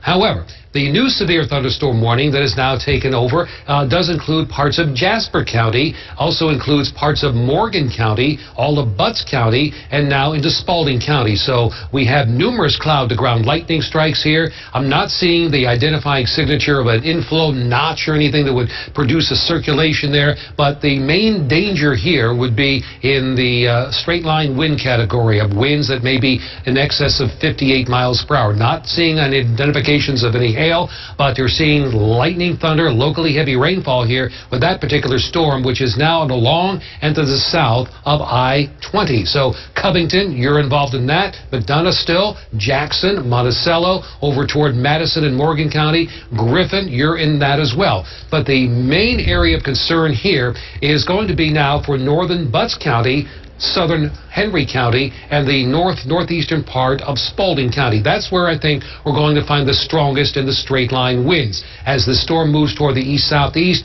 at about 45 miles per hour. So moving toward Fincherville at 3 miles per hour. Stewart, it's 10 minutes away from you, and Alcovy Shores about 13 minutes away from you. So lightning, thunder, and some locally heavy rainfall and some gusty winds, but nothing really as a tornado threat here. So the severe thunderstorm warning will continue for these areas as the storms rapidly move off toward the east-southeast at about 40 to 50 miles per hour. Now, further north, we see more lightning that's occurring here in and around Newton County, out toward just to the south of, let's zoom out a little bit farther, Brad, so we can get a handle on that lightning here. Just south of Covington here in Newton County. Rockdale County, you're in the clear now. Much of northern Henry County in the clear. Clayton County in the clear, Fayette County in the clear as far as severe weather. Still rain, some lightning and thunder, but for the most part, the strongest storms have moved away from you. And Brad, let's take a little zoom out across northern Georgia. I know folks want to get a bearing on what they want to do tonight, go to bed and get some sleep, but here in southern Carroll County, lightning, thunder, locally heavy rain continues. You saw that in the background of Carl Willis's live shot there. The severe thunderstorm warning has expired, will not be renewed there. So northern Carroll County and mainly north of I-20 here through Atlanta and point to the north, free and clear. Go to bed. You're fine. Rain's over there. Continues now northeastern Georgia, but as far as severe threat, nothing here. That wedge has been so tough to break here. We're still in the 50s through Gainesville and Athens, and that rain, that air is just so cool. The rain came into it, just kind of just died out, and these storms just died out. So that was certainly good news for you folks from Athens to the north up toward Gainesville today. Gwinnett County, you're all in the clear, just some rain there. But the main action is now going to be approaching Lake Country in and around Eatonton for Jasper County. Eventually, I think that'll roll into Putnam County. Does include southwestern Morgan County. No longer includes Walton County, however. Just some lightning, thunder, and some locally heavy rainfall there. The main event is now shrinking in size. size. The severe thunderstorm warning continues to shrink now, and the strongest winds will likely be moving into middle Georgia in the next 30 minutes or so. So moving out of our viewing area right now in toward middle Georgia, toward Eatonton and Griffin and Macon eventually through the night tonight, mainly along to the south of I-20. So Walton County, your severe thunderstorm warning has now expired, but has been issued now for Morgan County, northern and western Jasper County, and Butts County. So that's the area you're looking at. Still lightning, thunder, and locally heavy rain here in Carroll County, and mainly along into the south of I-20 there. No severe thunderstorm warning. Winds are less than 58 miles per hour. In fact, I'm not seeing any sign of any strong winds in that cluster of storms, just mainly some really locally heavy rainfall in spots and some cloud-to-ground lightning. So numerous cloud-to-ground lightnings extend back toward Cleburne County, northern Randolph County here in Alabama, tailing again off south of I-20. You folks up in northeastern Georgia, still some rain to deal with for the next hour. Northwestern Georgia, that rain is over. Take the dog for a walk. You're in good shape. Cobb County, good shape there. Paulding County, good shape there. But we did have the tornado that was on the ground. It was on the ground near Campbellton in southwestern Fulton County. That was about an hour and a half ago. There was damage being lofted into the air, as we showed you on our Storm Tracker 2 HD radar. It won't be for maybe tomorrow, the day after, before the National Weather Service can get out and investigate that tornado. The tornado in Haralson County tonight likely did a lot of damage in and around the school, the elementary school there, and that has since moved to the south. So some cleanup is starting there tonight with the downed trees. There are numerous downed trees and power outages everywhere. Last report from Georgia Power, I think there were close to 27,000 people without power tonight as a result of these storms. So we did have intense cloud-to-ground lightning. We had reports through the night tonight of transformers exploding, a lot of cloud-to-ground lightning. We saw at one point in time, we're seeing, well, like right now, for a total of 121 lightning strikes in 5 minutes, and 4% of those are the positive lightning strikes. There was one lightning-related fire in Gwinnett County. Lightning hit a home there because we showed you that lightning was moving into southern Gwinnett, and some of those were those positive strikes. And fortunately, I think the homeowner got there in time to get his family out. So we're in good shape there. But still, very heavy rainfall in Henry County, Newton County, over toward Walton County. But the Walton County warning has expired. The numerous cloud-to-ground lightning strikes continue here in southern Newton County, south of I-20. In fact, south of Covington is the McDonough area now. It's pushed through. Mainly not seeing much in the way of lightning there in and around Medina, but still some locally heavy rainfall, and that's tailing back here into the northern part of Spalding County, just to the north of Griffin. So that warning extends also into the southeastern part of Fayette County as well, but that's an area watching here, but doesn't look too impressive on radar, but could be some gusty winds near 58 miles per hour with that storm in southeastern Fayette County. We'll be watching that. Again, we still have this notch, the air that's flowing in this thunderstorm, because the winds that are running parallel to the storm here are creating some problems here. When you see that wind that's running parallel to a line of thunderstorms, you don't look on the southwestern side like you do for a supercell. You look along the leading edge. Very difficult to pick up sometimes, but we're very good here at Severe Weather Center 2 at picking out these little features, and still watching winds that are up there around 30, 40, 50 miles per hour at times with the leading edge of this line of showers and thunderstorms. So that's the leading edge here moving through southern Newton County on its way over toward Jasper County. So if you live in northern Jasper County, you're going to see winds maybe 30 to 50 miles per hour here in short order, and we'll continue to watch this now. To the adjacent area of this notch is hail that's starting to show up here, and you can see the cloud-to-ground lightning strikes that are now being associated with that hail. Now, the hail has been up to about tennis ball size in some cases today, and so this area of hail is moving toward High Point in about a minute, Mansfield in about 11 minutes, Broughton in about 18 minutes, and Farrar 20 minutes away from you. The straight line winds, they're still very evident here in northern Butts County and the southern part of Newton County as they approach Jasper County. So these are the straight line winds that are 30 to about 50 miles per hour. Still in a severe thunderstorm warning, and Brian Monahan has joined us right now. Brian, can you tell me how long the severe thunderstorm warning is for these counties that are involved in that one large warning now? Yeah, that warning, again, that's the warning for those straight line wind, those wind gusts that could be in excess of 60 miles per hour. Glenn, that warning is going to go until 12:45 6:45. So we still got another half an hour or so for that very large severe thunderstorm warning that does include parts of Henry County, the Hampton area, Locust Grove, back to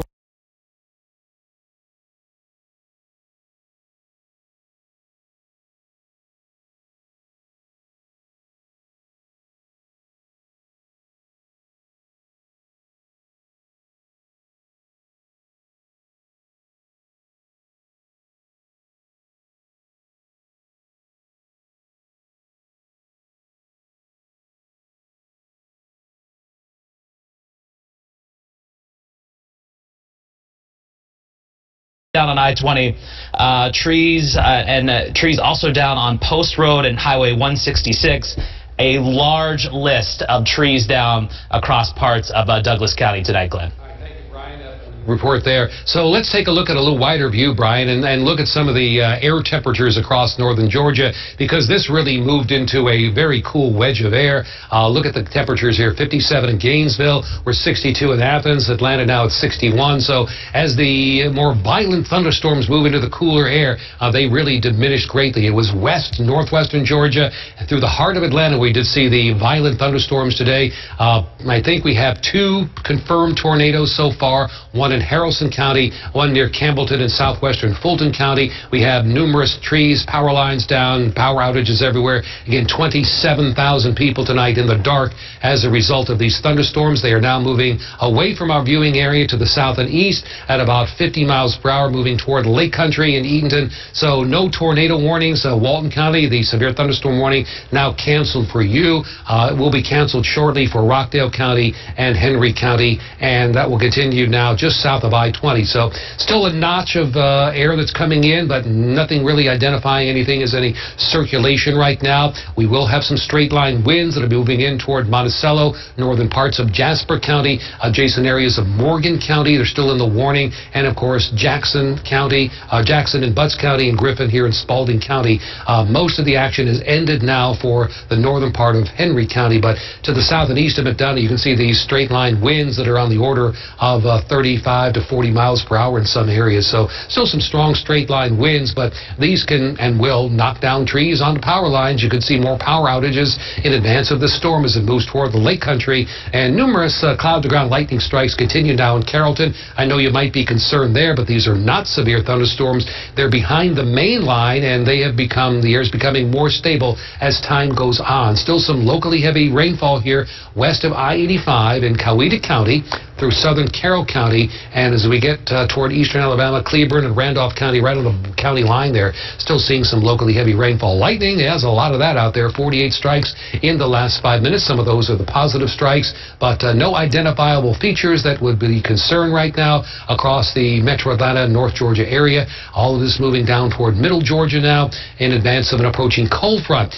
And I don't know if meteorologist Brian Monahan can put up our weather graphics to show you what's ahead for your morning commute, what you might expect there. I know you want to go to bed and rest easy tonight, and you're probably a little uneasy as to what's going on tonight and what may be to come, but I think you're going to have a fairly decent morning commute as all of this begins to move out. But Brian, there still may be a little rain developing late tomorrow afternoon through tomorrow evening behind your cold front. Yeah, this is still going to keep things a bit unsettled, a bit unstable across North Georgia tomorrow. But again, as we've been talking about, that severe weather risk, that is winding down here certainly over the next couple of hours. Still some unstable air across our far southern part of the area. So Heard County, Troup County, Meriwether County, still another couple of hours where we still have to worry about these strong to perhaps severe storms coming across that part of North Georgia. But we are not seeing nearly the signs of rotation we were seeing a couple of hours ago as some of these intense storms came out of eastern Alabama and moved into West Georgia, again causing quite a bit of damage tonight in Haralson County, also parts of Douglas County and into Fulton County as well, where crews from the National Weather Service certainly will be investigating those damage reports to see exactly the strength, the intensity of the tornadoes that came through those areas. So let me go ahead and take you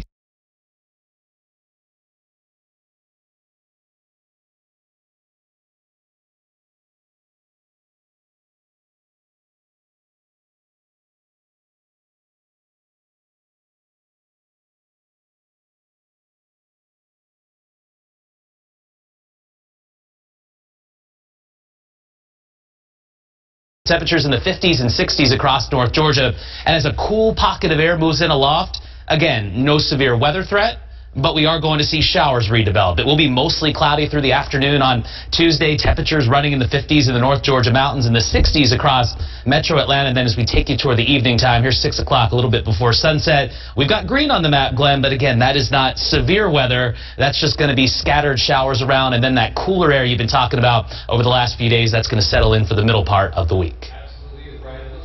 We will have our next cold spell. I think we have the dogwoods in bloom right now, so we're in the middle part of the week.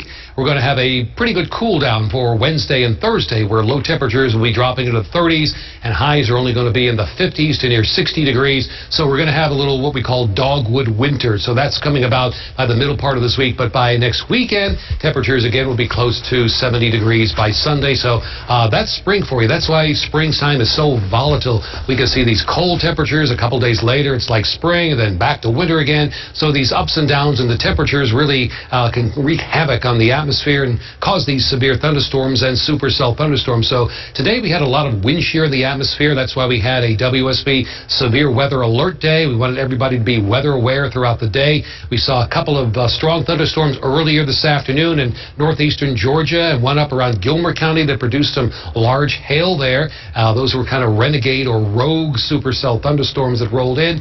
And then, of course, we had the main line that we were tracking at 4 and 6 o'clock this evening that moved out of northeastern Mississippi through much of northern Alabama, generated an enormous number of tornadoes, very large hail up to baseball size in some areas. And I saw one report from the National Weather Service out of Huntsville where a car dealership was literally obliterated by the hail. Every single car, the windshields were blown out by that baseball size hail. But again, Brian is driving our Storm Tracker 2 HD radar, and you can see the last of the rain moving on out south of Covington now, whereas the heavy rain is. Numerous cloud-to-ground lightning strikes here in eastern Newton County, northern parts of the Jasper County area. Very heavy rainfall here in Butts County, southeastern Henry County. McDonough northward, you're okay, in the clear now. Still some pockets of locally heavy rainfall here in Spalding County, and a few pockets of locally heavy rainfall back into northern Coweta County. Putting a storm track on this particular area here, the leading edge of some heavy rainfall and some cloud-to-ground lightning, puts it toward Farrar in about 4 minutes. Bethel, that's 6 minutes from you. Kelly, 7 minutes, and over toward Blackwell, 10 minutes. Now, this is a line that will be producing some wind gusts, possibly up toward 58 miles per hour, and we'll be watching this little notch here, still very prevalent in eastern Newton County, now moving toward the northern part of Jasper County. So adjacent to that notch is where you see a little bit of hail forming around Mansfield, and they have some cloud-to-ground lightning, and this is what exactly happened as we get toward Campbellton in southwestern Fulton County a couple of hours ago, where we saw that notch move in, and then eventually we saw this thing spin up into the tornado that moved out of Campbellton southeast through southwestern Fulton County. We did see damage as a result of that, by the way, as our radar was indicating debris was being lofted into the air. But right now, nothing of any concern here, just maybe some strong straight-line winds that are now moving toward northern parts of rural areas of Jasper County to the north of Monticello. That's going to be producing some locally heavy rainfall after those brief wind gusts as we track it toward the Newport area in about a minute.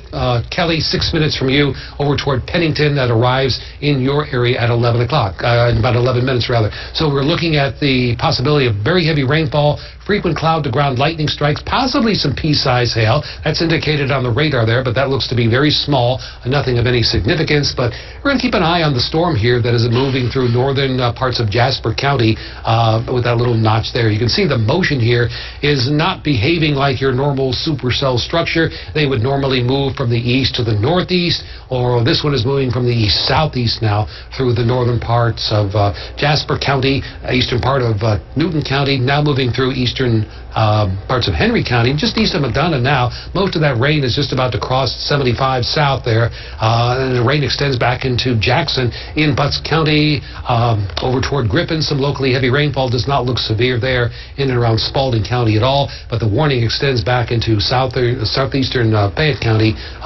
Not seeing much in the way of any significance there, and then just pockets of heavy rainfall there in the Fulton, over toward northern Coweta, but points to the north of I-20 now, you're free and clear. Go to bed. Enjoy your night.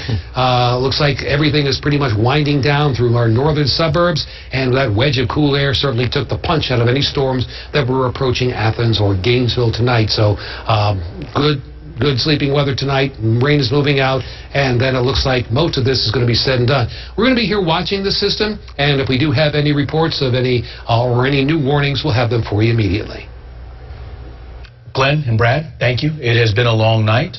We hope that many of you have been safe through all of this, and maybe your neighbors have some property damage. Continue to stay with Channel 2 Action News. Stay with Brian Monahan's going to be here overnight. Use our weather app. It is highly effective and has the appropriate alerts. And, of course, Channel 2 Action News this morning will get started early tomorrow morning.